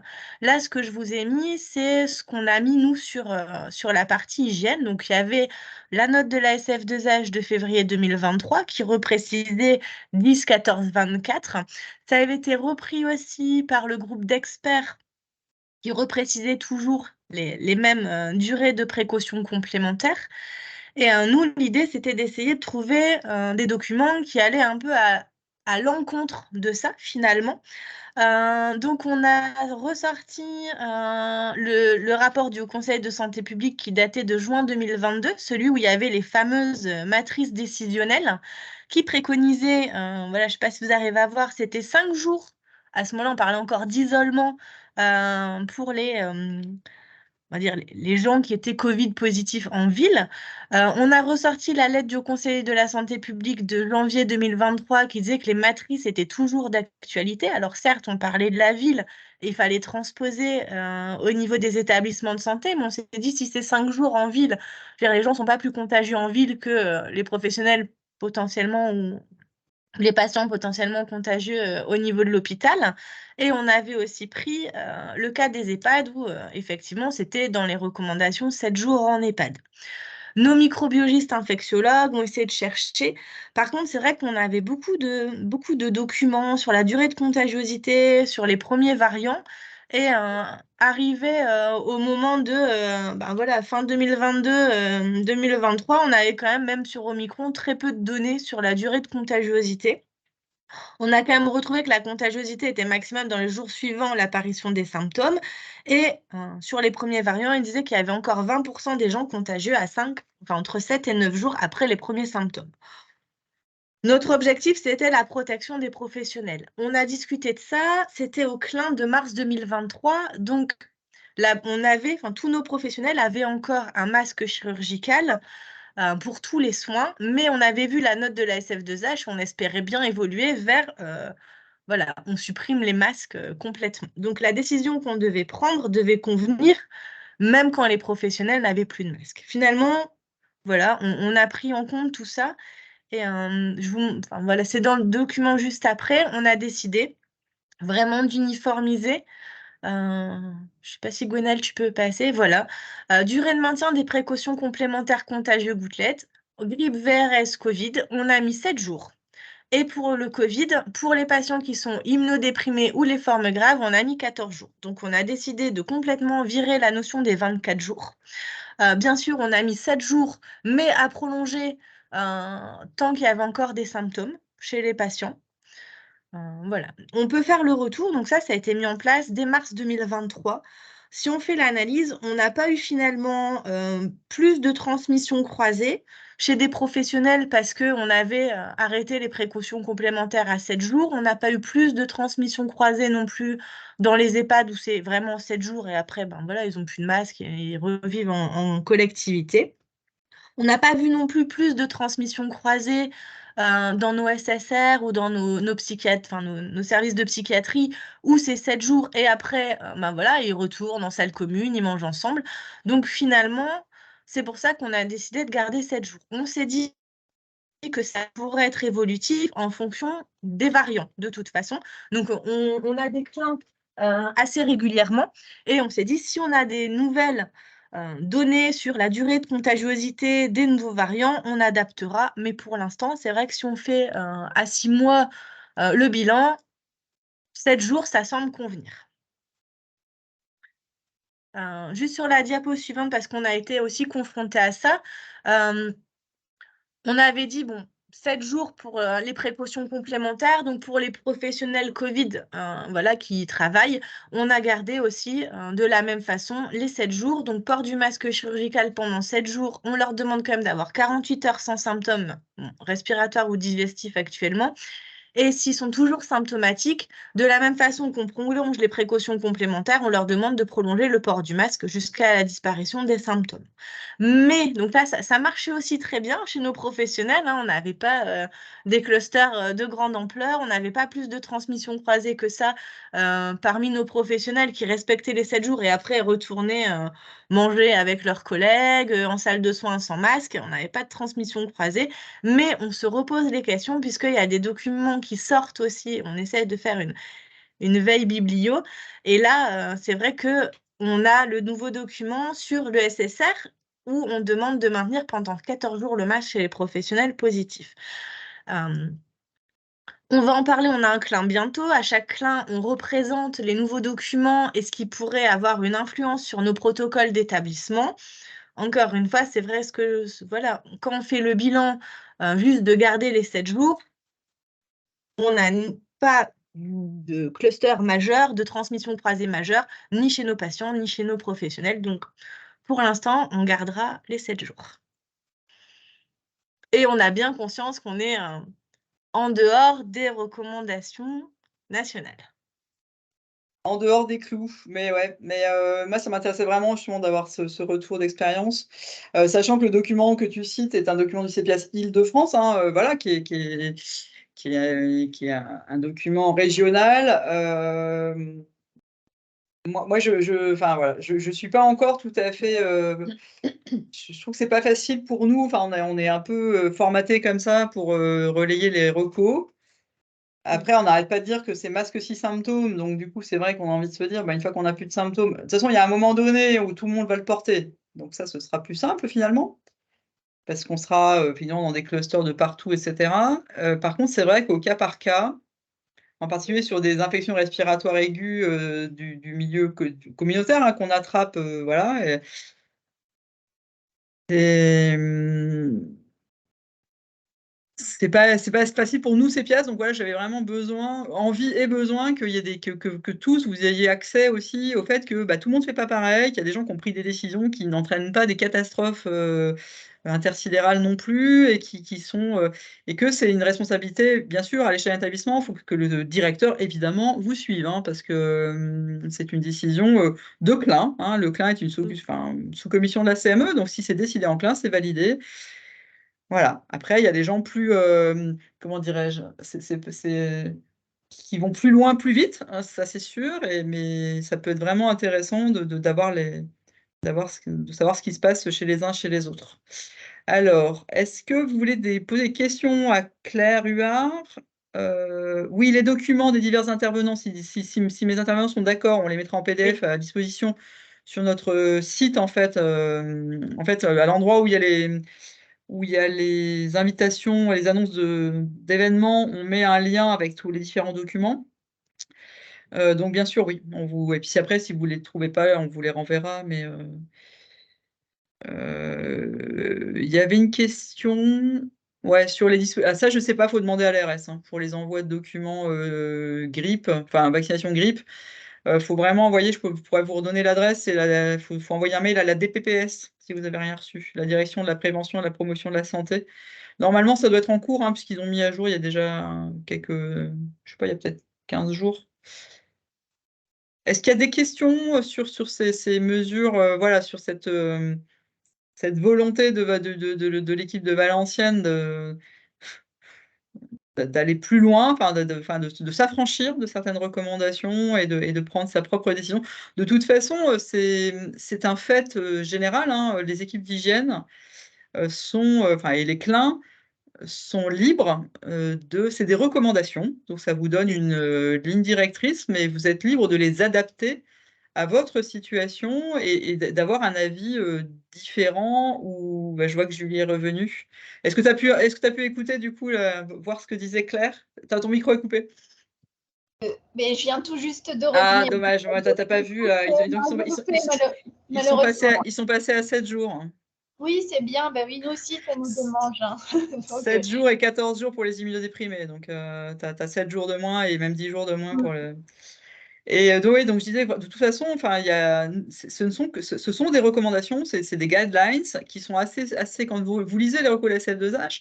Alors, évidemment, sur les chiffres, ils n'ont pas changé. Hein, mais il y a toujours une phrase à un moment donné qui dit que c'est chaque établissement qui peut s'adapter à sa propre situation, etc. Donc, c'est pas du réglementaire, en tout cas. Donc, vous pouvez pas, autant, si vous avez une obligation réglementaire, je sais pas, sur la Légionelle et que vous ne le faites pas, là, vous allez vraiment vous faire taper sur les doigts fortement. Mais là, c'est de la reco. Alors, vous me direz que la reco est opposable. Oui, mais voilà, c'est chaque établissement peut se positionner, mais par contre, bien sûr, hein, de façon toujours collégiale et avec l'accord ce que disait Madame Henry aussi, hein, on est suivi et même soutenu par notre directeur. Sans l'accord de la direction, on peut rien faire. Et donc, ça va dépendre peut-être de certains qui sont plus anxieux que d'autres, parfois, et ça peut se comprendre, hein, de ce qui a été vécu dans certains établissements. Ils vont peut-être pas tous avoir la même facilité à accepter ce genre d'adaptation des recommandations. Est-ce qu'il y a d'autres questions pour Claire ou pour Julie, puisqu'elle est revenue, ou pour Madame, ou pour Céline? Enfin, voilà. Est-ce que vous avez... et est-ce que vous avez encore des questions sur ces IRA qui sont donc plus ou moins imminentes, hein, enfin... Est-ce que il parle de faire un vaccin combiné grippe-Covid en une injection ou pas du tout, ça avance pas non, du je tout? pense pas. Je pense que c'est pas du tout le même type de vaccin, c'est pas possible. Non, c'est bien 2 injections, c'est 2 produits complètement différents. Après, il y a des nouveaux vaccins, par contre. Enfin, j'ai vu qu'il y en avait un, il y a le Sanofi, là, mais j'ai vraiment pas eu le temps de creuser. Donc là, en tout cas, la ligne claire des autorités, ça reste de privilégier bien sûr l'ARN messager, qui est beaucoup plus efficace. Et je ne sais plus, il y avait une autre reco de la HAS. En vrai, ils autorisent à coupler les deux, ça c'est sûr. Enfin, ils recommandent même de le faire. Hein, Oui. Et si vous avez l'occasion de lire l'avis du COBAR, c'est assez intéressant parce que ça montre un peu tout ce qu'ils ont intégré aussi, eux, dans leurs décisions. Je pense que c'est pas des décisions faciles. Il ne faut pas non plus, c'est vrai que nous, souvent, on est frustrés. On dit, ouais, mais on n'aurait pas décidé comme ça. On n'est pas à leur place. Et ils ont fait une colonne de favorable et pas favorable parce que moi, je me suis dit, hein, mais d'un côté, ils nous disent qu'il faut vacciner les deux en même temps. Et en même temps, ils décalent les deux campagnes. On s'est dit, il y a peut-être Et en fait, dans leur liste de contre le fait d'avancer la campagne de Covid, il y avait que c'était peut-être pas très, enfin, que ça pouvait paraître pas cohérent. Mais bon, ils ont pris des décisions qui sont pas si simples, qui reposent sur plein de choses, d'acceptabilité. Enfin, ils jonglent avec plein de risques, ils prennent une décision. À mon avis, voilà, ils se positionnent. Bon, nous, ça peut nous sembler des fois un peu loin, mais moi, j'ai tendance à penser sur la campagne de vaccination, vaut mieux coupler en EHPAD parce que c'est plus simple. Il faut les Et ressources après, pour piquer aussi. Hein. ça permet de mobiliser une seule Ouais, fois une seule toute fois, ouais. l'équipe vaccination, enfin, parce que 2 campagnes à 15 jours d'intervalle, enfin, c'est En juste. ressources RH, on est limité. Quoi. Voilà, donc selon les ressources humaines, mais après, bien sûr, il y a l'acceptabilité, il y a le fait que, effectivement, vous aurez peut-être un effet secondaire un petit peu plus, voilà, un effet secondaire un tout petit peu plus, un peu plus fort sur le coup, mais au moins après, vous êtes, enfin, les gens seront protégés, et il faut quand même se souvenir qu'il faut quand même 15 jours pour faire des anticorps, hein. Donc, si vous vaccinez aujourd'hui, enfin, si vous vaccinez à partir du 17, bon, les gens seront protégés à partir de 15 jours après. Et donc, on croise les doigts pour que la grippe ne nous saute pas dessus, quand même, qu'elle attende un peu novembre, quoi. Est-ce que du coup, il y aurait d'autres personnes qui se creusent la tête encore sur comment faire, comment on gère, qu'est-ce qu'on... vraiment, moi, réactivité, port de masque sur les symptômes, plus, à tous ceux qui peuvent, en faisant preuve vraiment voilà, de pédagogie, bienveillance, accompagnement, enfin tout ce que vous voulez, mais vraiment expliquer à quoi ça sert et pourquoi ça sert à rien de le porter sous le nez aussi. Parce que, en fait, les virus, ils sortent par le nez, enfin, ils sortent par le boucher par le nez, ils rentrent par le nez, par la bouche, et du coup, et qu'on a tous une responsabilité de protection. Tous, et pas oublier que certainement chez vos professionnels, il va y avoir, mais comme chez nous tous, en fait, une sous-estimation du risque quand on est entre nous. Parce que le virus, c'est toujours l'autre, c'est toujours... c'est la personne qu'on ne connaît pas, c'est le patient, c'est la personne qu'on a croisée, mais c'est jamais l'ami ou le collègue. Bien sûr que si, en fait. C'est majoritairement l'ami ou le collègue, en fait, et le patient. Mais je veux dire, on se contamine vraiment par proximité. Et c'est pas facile, hein, d'accepter qu'on est tous porteurs de virus et tous contagieux. Mais c'est vraiment ça qu'il faut porter. Et du coup, leur dire, vraiment, vous avez des symptômes, vous venez travailler parce qu'on ne peut pas se passer de vous. Et, mangez tout seul pendant quelques jours. C'est pas marrant, hein. Enfin, moi, je l'ai fait, c'est pas drôle. Mais Nous, bon, on a demandé ça. Ouais. Ça dure que 5 jours. Enfin, voilà, il faut... Moi, j'ai mangé dans mon bureau. Bon, voilà. Quand c'est possible, c'est pas toujours évident avec les salles de pause que vous avez. Mais en tout cas, dans la mesure du possible, pas trop être proche des collègues sans masque. Nous, on a demandé que les contacts mangent seuls également. Ça, c'est Même un s'ils n'ont pas de vrai... symptômes, Oui, alors, on oui, anticipe. on sait bien. Alors, moi, j'étais très mauvaise élève. Je suis contact, entre guillemets. Je me suis pas fait tester. J'ai pas de symptômes. J'ai porté un masque quelques jours et je me suis mise un peu à part quand même. Mais quelques jours, hein. Une petite semaine, quoi. Ouais, on demande, nous, 5 à 7 jours. Oui, disons, c'est en attendant que les symptômes arrivent, puisqu'on sait très bien C'est qu'on est ça. contagieux avant. Donc, au bout de 7 jours, si vous n'avez pas eu de symptômes, c'est bon, c'est réglé. C'est ça. Probablement, hein, dans la plupart des cas. Mais effectivement, c'est tout à fait raisonnable. Si vous arrivez à faire ça, c'est génial. Après, c'est pas forcément facile de faire appliquer ça à des gens qui n'ont pas de symptômes. Vous dites, bah oui, je suis pas malade, en fait. Non, mais L'application, elle est personnelle dépendante. t'es en incubation. Oui, oui. Donc, voilà. Alors, je vois une question. Nous organisons un rappel de vaccination en inter-établissement pour le personnel, mais aussi les patients, de façon à faciliter l'accès. Alors là, c'est une excellente question. Est-ce qu'il est question d'attestation délivrée par l'assurance maladie? Si la question, c'est est-ce qu'on enregistre toujours les vaccinations sur, c'était quoi, VaccinNet? Ouais, pour la CPM, c'est plus le cas. Ouais, je pense qu'on est vraiment sorti du régime d'exception et du coup, tout ce qui était Covid, régime d'exception Covid, c'est sorti, c'est fini. Donc, c'est la même traçabilité que d'habitude. On m'a aussi posé la question du consentement. C'est le consentement comme à tout acte de vaccination. Enfin, oui, les gens doivent consentir à être vaccinés, mais il n'y a pas de... On est vraiment sorti du régime d'exception. C'est Donc assez moi, ennuyeux. d'ailleurs. Enfin, qu'on n'ait pas de traces, parce qu'avant, quand on enregistrait les vaccinations, on pouvait les retrouver sur l'espace santé du patient ou sur son DMP. Et du coup, quand nos résidents rentraient en EHPAD, on était sûr de la date de la dernière vaccination. Et là, actuellement, on ne retrouve pas les traces des dates des dernières vaccinations de nos résidents qui rentrent en EHPAD. Ouais, alors après. On a perdu, du coup, en traçabilité de Oui, vaccination. j'entends bien. Bah, faudrait après que ce soit rentré dans le dossier. Ou... Je sais pas si on peut Oui. encore avoir un carnet de vaccination virtuel. Enfin, moi, parce que Tous Anti-Covid, elle a pas disparu, hein. Non. L'appli, et moi, je sais que j'ai toujours mes certificats dedans, mais peut-être pas le dernier, effectivement. C'est vrai que j'ai pas. Parce qu'on on avait quand même un papier comme quoi on était vacciné. Oui. Enfin, on avait quand même un. Ouais. Oui, non, mais je comprends que ce soit moi, mais du coup, vous n'avez pas non plus forcément la traçabilité de la dernière vaccination grippe ou de la dernière vaccination. La grippe, vu qu'on sait que c'est une fois par an, ouais, Ah on se oui, pose la oui, question. vous voulez Mais dire par là, rapport au sort des 6 mois. ouais. Ouais, sachant que. Oui, oui, j'entends bien. Bah, après, il faut demander aux familles et tout ça. Enfin, essayer de Bah ouais, on savoir. essaie de demander aux familles, à la pharmacie, aux médecins traitants. Mais du coup, c'est plus long pour récupérer l'info. Ouais, sachant qu'après, si vous vaccinez un peu trop près, je suis pas sûre que ce Pas soit grave. très grave, hein. Bah, je me suis quand même posé la question parce que, moi, je suis pas du tout, enfin, j'ai pas de diplôme en vaccinologie, mais en fait, vacciner trop près, ça peut finalement être moins efficace. Alors, je sais pas par quel mécanisme, mais il peut y avoir des effets. Non, alors, sur les effets secondaires, il n'y a pas de problème, hein. C'est plutôt sur Non, c'est l'effet l'efficacité. contraire. Ouais, je sais pas, mais oui, je sais qu'il y a des. Du coup, normalement, il faut attendre au moins 6 mois. Et c'est bien au moins 6 mois, hein. Donc, c'est pour ça que je disais tout à l'heure, si vos résidents, par exemple, ils ont été vaccinés en juin, voire juillet, bah, vous avez le temps pour le Covid. Du coup, vous pouvez faire que la grippe pour l'instant et attendre pour Covid. Par contre, s'ils ont été vaccinés au mois de mars, avril, on est mais c'est au moins 6 mois. Et s'ils ont eu une infection entre deux, il faut aussi l'intégrer. Donc, en fait, c'est ça qui compte maintenant. C'est la date de dernière infection ou dernière injection, plus au moins 6 mois, enfin, à partir de 6 mois après, pour les gens qui sont ciblés par le DGS urgent, dont les professionnels de santé. Bon, moi, j'ai fait une fois par an, j'ai pas fait tous les 6 mois. Doit-on vacciner nos résidents non touchés par...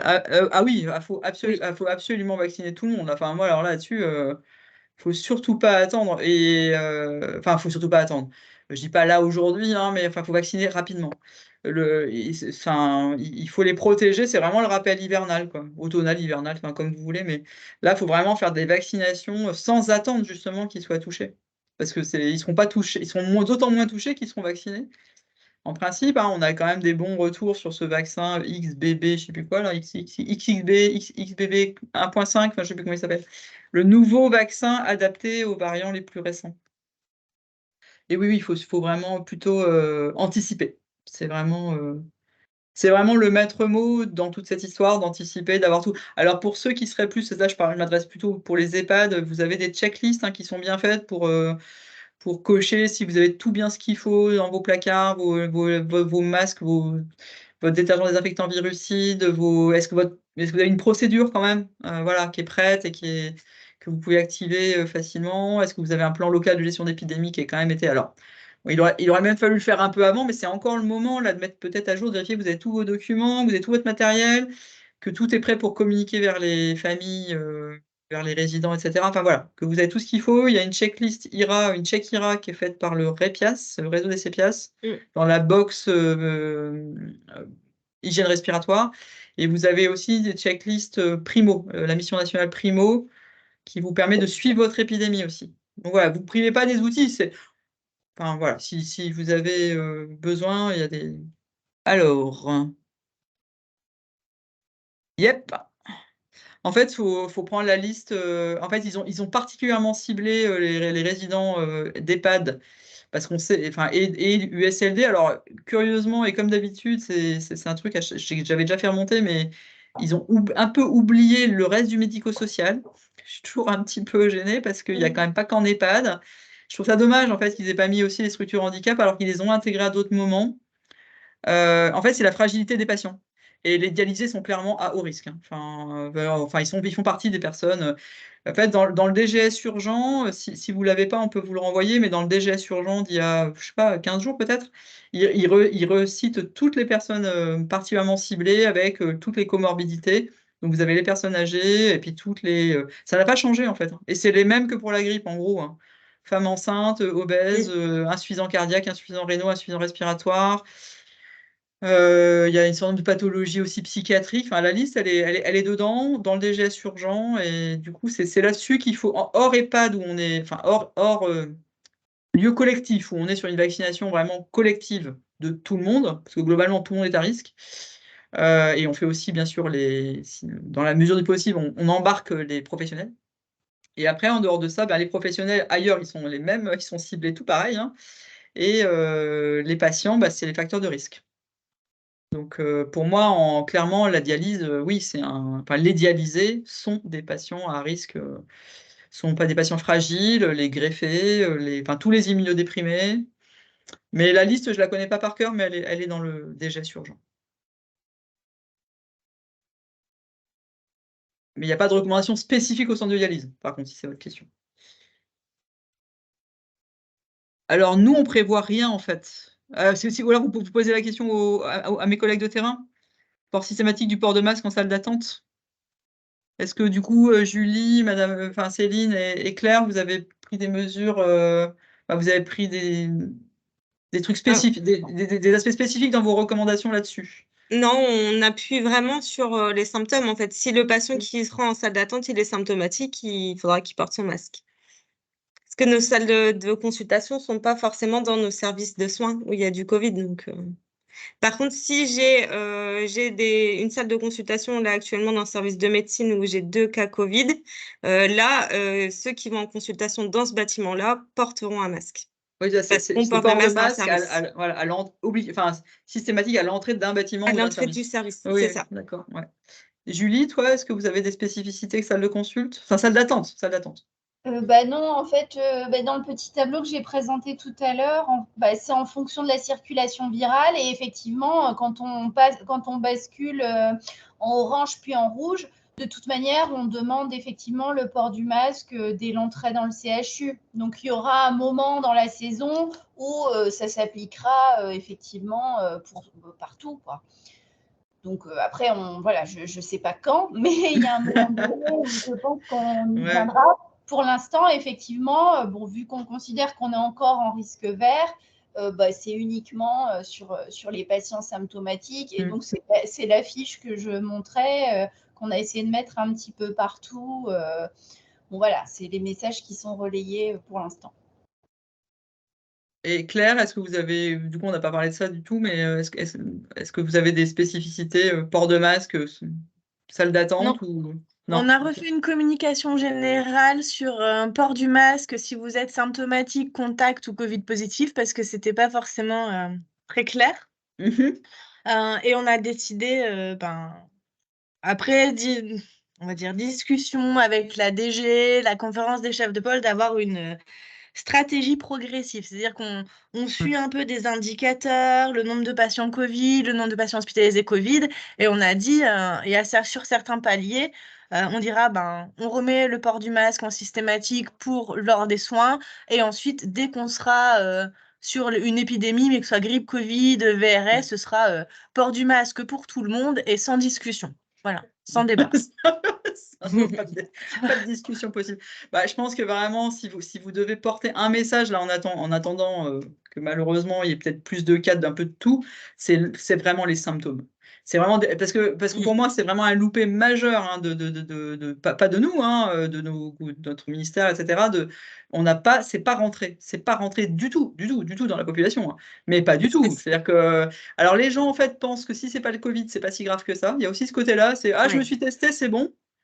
Et en fait, mais des gens tout à fait, pas spécialement anti-masque, anti quoi que ce soit, mais des gens très très bien, enfin voilà, très éduqués, qui mettent pas de masque quand ils ont un rhume en fait. Ouais, mais donc voilà, c'est pas du tout rentré dans les mœurs. L'hygiène des mains non plus, mais alors le port de masque et dans les transports, c'est impressionnant parce que pour l'instant, personne, à part les gens très fragiles et qui doivent pétocher parce qu'ils sont tout seuls à porter leur masque dans le bus, bondé, personne ne met de masque sur symptômes. Hein. Quasiment personne. Enfin, moi, j'avais l'impression d'être une extraterrestre l'autre jour parce que j'en portais un. Alors, j'avais pas de symptômes, mais du coup, c'était moi. Je me dis, oh, ça commence à circuler. Mais voilà, porter le message, symptômes égale masque, symptômes égale masque, symptômes égale masque. Je pense que ça c'est les précautions standards. Hein. C'est pas hivernal, en fait. C'est particulièrement hivernal, mais c'est hygiène respiratoire. Quand on a des symptômes et qu'on doit vraiment se déplacer dans cette structure, parce qu'on peut aussi avoir un discours sur ne venez pas si vous avez des viroses. Bon, voilà, on ne peut pas empêcher les gens. C'est un lieu ouvert, un hôpital. On ne va pas mettre des vigiles et des portes fermées à clé, mais vous devez venir. D'abord, vous pouvez venir parce que vous êtes vous-même un consultant, donc vous n'avez pas le choix. Ou vous venez en visite, vous portez un masque si vous êtes symptomatique, quelle que soit votre fonction, quelle que soit votre place dans cette structure, vous portez un masque, ça protégera les autres. Donc après, soit vous récupérez une affiche faite par des collègues s'ils veulent bien partager, soit vous en créez une. Il doit y avoir des affiches, il me semble que j'ai vu une affiche SPF, mais je ne sais plus où est-ce que j'ai trouvé. Un peu générale sur les viroses aussi, mais c'était peut-être plus adapté au médico-social. Sur aussi, voilà, on se lave les mains, etc. Enfin, on se lave, on se désinfecte, mais enfin, en tout cas, on se fait de l'hygiène des mains. Vous, tout à fait, enfin, ce qu'a fait Céline, c'est ça. Vous pouvez faire la même avec votre logo à vous. Enfin, c'est pas, en l'adaptant à votre propre structure. Quoi. Voilà. Est-ce qu'il y a d'autres questions encore il nous reste encore du temps si vous avez envie, si vous voulez continuer à échanger. Après, nous, si vous êtes demandeur enfin, voilà, de nouveaux webinaires en cours de saison, on le fera. Voilà, sachant que c'est pas chronophage en termes, enfin là c'était 2 heures, mais c'est relativement chronophage en préparation, donc il faudrait vraiment qu'on cible sur quelque chose qui vraiment vous tracasse beaucoup, mais on peut bien sûr le faire. Et je maintiens ma proposition de webinaire mixte, infectiologue prévention du risque infectieux, mais ça dépend pas que de moi du coup pour la date. Je pense que ça intéresserait du monde. Il faut que je vois. Bah oui, mais après, il faut que je vois avec Karine Faure, parce qu'en fait, ils n'ont pas beaucoup d'infectiologues encore détachés enfin, vraiment. Ouais, qui soit. Donc, il y a du monde qui va. Enfin, il va y avoir des recrutements et de l'organisation. Le CRATB, il est vraiment officiellement. Il n'existe que depuis janvier.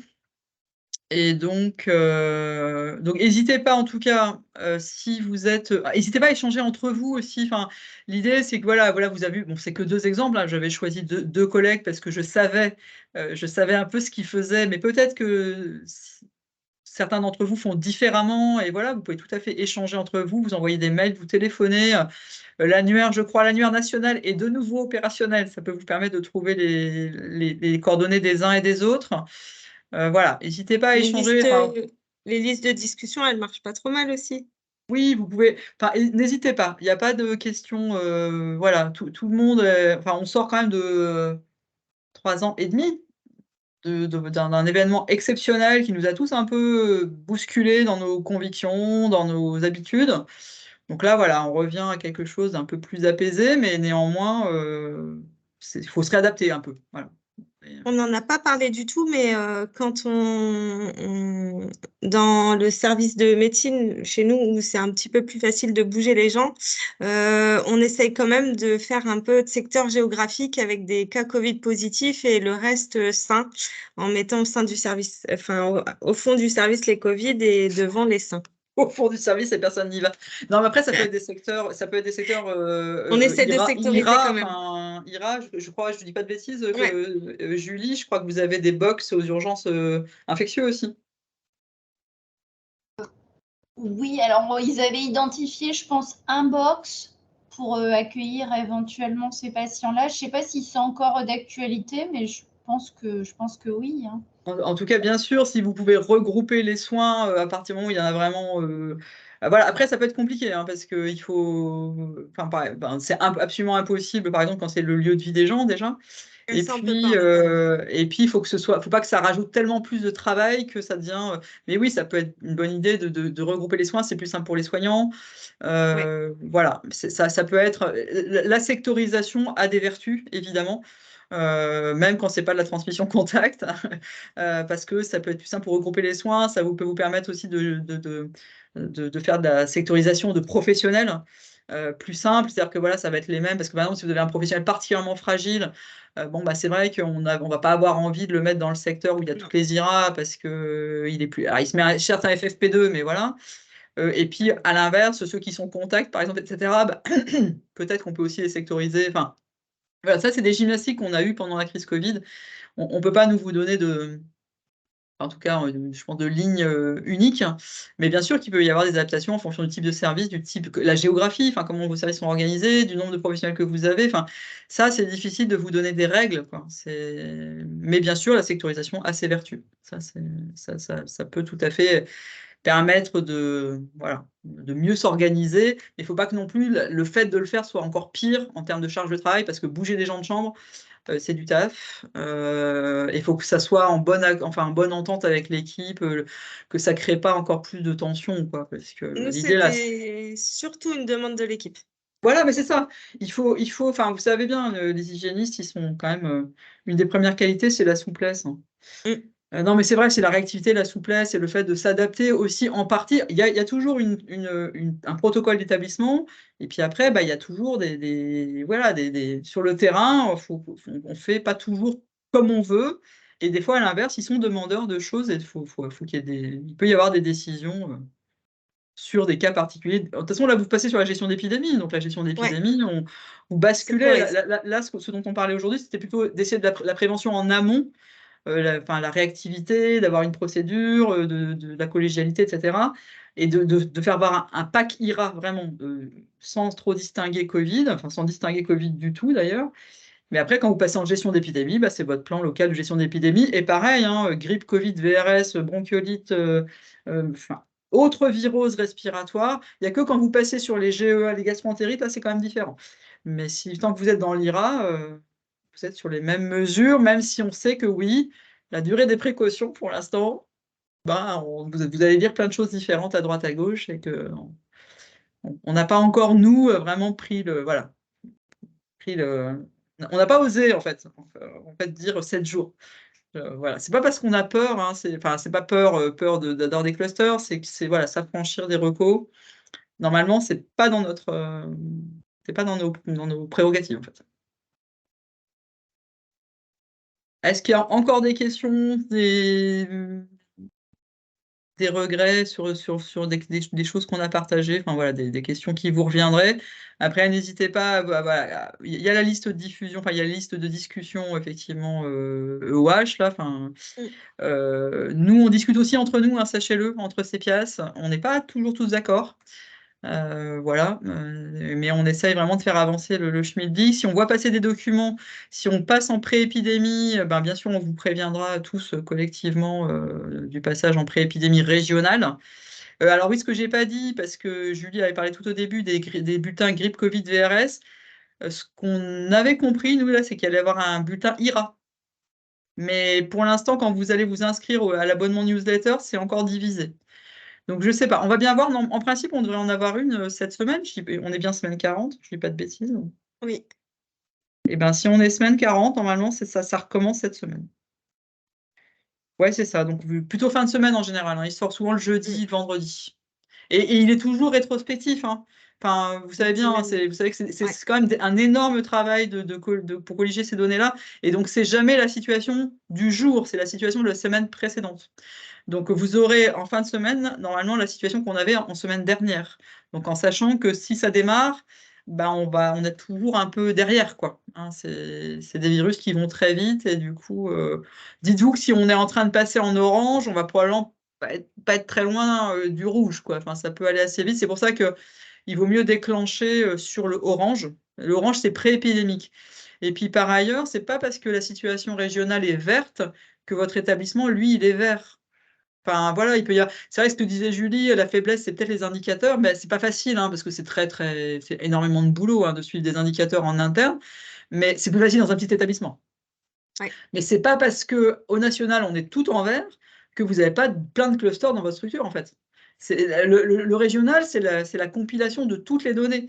Donc, bien sûr, c'est la superposition des cas individuels, les cas individuels étant différents les uns des autres. Donc, il y a peut-être plein d'établissements en vert, mais il y en a peut-être certains qui, ponctuellement, sont en fait en orange. Voilà. Mais ça, c'est plus facile à l'échelle d'un établissement comme celui de Madame Henry qu'à celui de Madame Brochard. Moi, je suis au courant Voilà. de tous les cas, moi. Il Mais m'appelle. voilà, c'est ça. Et puis si vous êtes très implanté, que vous circulez partout, que vous êtes au courant, enfin, dans une petite structure, c'est beaucoup plus facile. Julie, elle va pas faire un tour de la structure toutes les semaines, hein, Elle peut pas. avec ses patins Ça à met une roulettes. semaine déjà, non? Non, mais là, on a déjà vu réapparaître quelques clusters, en fait, hein, depuis un mois. Donc là, les secteurs pensent à nous appeler quand il y C'est bien. a, voilà, quand ils C'est commencent déjà à bien. avoir, oui, mais quand ils commencent à avoir 3, 4, 5 cas, là, ils se disent, oula, bon, et là, ils nous appellent. Et donc, on passe effectivement en gestion de cluster, hein. Donc, pour le moment, que du Covid. Bon, voilà. Ouais, On pour l'instant, surveille et, ouais, je pense que c'est le maître mot, hein. Si vous êtes informé, c'est bien mieux. Bien sûr, on sait très bien qu'en général, voilà, on est des fois informé un petit peu tard quand on est hygiéniste de terrain. Mais si vous avez des bonnes relations avec les professionnels de terrain, mais puis ça, la confiance, elle peut s'être construite aussi pendant la crise. Enfin, ils ont bien vu un peu que c'était pas inutile, qu'on avait une vraie compétence et qu'on pouvait aussi avoir des recommandations pragmatiques. Voilà, et je pense qu'il y a des gens de toute façon qui vont avoir le réflexe de reproposer le masque à leur équipe, ça en disant bah là, Ah oui, là, c'est ce qui se passe en fait. Là, sur les 3-4 clusters qu'on a eus, en fait, ils nous appellent et quand ils nous appellent, ils ont déjà fait remettre le masque à l'ensemble des professionnels. Bon, voilà, ils ont quand même gardé certains réflexes de la crise Covid et ils arrivent à s'organiser finalement par eux-mêmes. Voilà, nous, oui, non, mais je pense qu'il faut faire confiance aux. là en appui si besoin. Ah, Mais voilà, c'est ça. voilà, il y a quand même des bonnes bases et des bons. Voilà, ils sont quand même assez réactifs, quoi.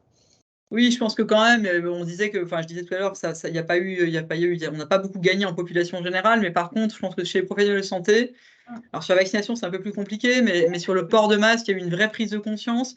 Moi, j'ai des professionnels, des collègues aussi de ville, hein, des confrères qui ont très bien compris maintenant qu'ils n'avaient jamais porté de masque, hein, qui ont très bien compris que maintenant, symptôme égale masque. Alors, ils en mettent eux-mêmes, ils en proposent à leurs patients. C'est plus ou moins facile selon la population qu'ils ont dans leur cabinet, évidemment. Mais c'est rentré, ça, vraiment, priori, dans les réflexes, et ça, c'est une excellente chose, parce que c'est quand même le maître mot, hein. Bien sûr, l'hygiène des mains, ça marche, l'aération, c'est très utile, la vaccination, c'est indispensable. C'est quand même de la transmission gouttelette et un peu aérosol, mais gouttelette et proximité. Donc ça, vraiment, ce qui peut encore parfois être très compliqué, c'est... Je pense que tout le monde protège ses patients, ça c'est bien, voilà. Tout le monde essaye de se protéger, soit peut-être par rapport aux patients, mais par contre, c'est la protection entre professionnels. Ça, c'est peut-être un peu plus compliqué, parce qu'on touche aussi au convivial et tout ça, et que du coup, on devient non rationnel, en fait. Mais c'est comme nous, entre amis et tout ça, hein. Enfin, on a tous fait, je pense, des entorses. Enfin, voilà, on a tous pris des risques, en fait, parce que c'est pas si facile hein, de dire ok, je suis symptomatique, vraiment, je vais voir personne, je vais me mettre à part, etc. Mais peut-être essayer de reparler un petit peu de ça de temps en temps, de attention dans les vestiaires, attention en salle de pause, surtout s'ils ne se vaccinent pas. Parce que faut pas, enfin, attention, hein, on n'est pas à l'abri quand même qu'il y ait des décès parce qu'on ne sera pas vacciné. Enfin, je pense qu'il ne faut pas non plus. C'est pas fini, ce sera jamais fini. Et je suis pas sûre que ces variants-là soient si. Enfin, là, en ce moment, les gens qui l'attrapent, ils font des formes pas spécialement si sympas que ça. Ils font des bonnes grippes, quoi, enfin des bons syndromes grippaux bien cognés. Et on est tous sur des gens qui n'ont pas été vaccinés depuis 1 an, puisque globalement, c'est des gens comme moi. Enfin, c'est et donc, visiblement, il y a une perte d'immunité quand même, hein, clairement.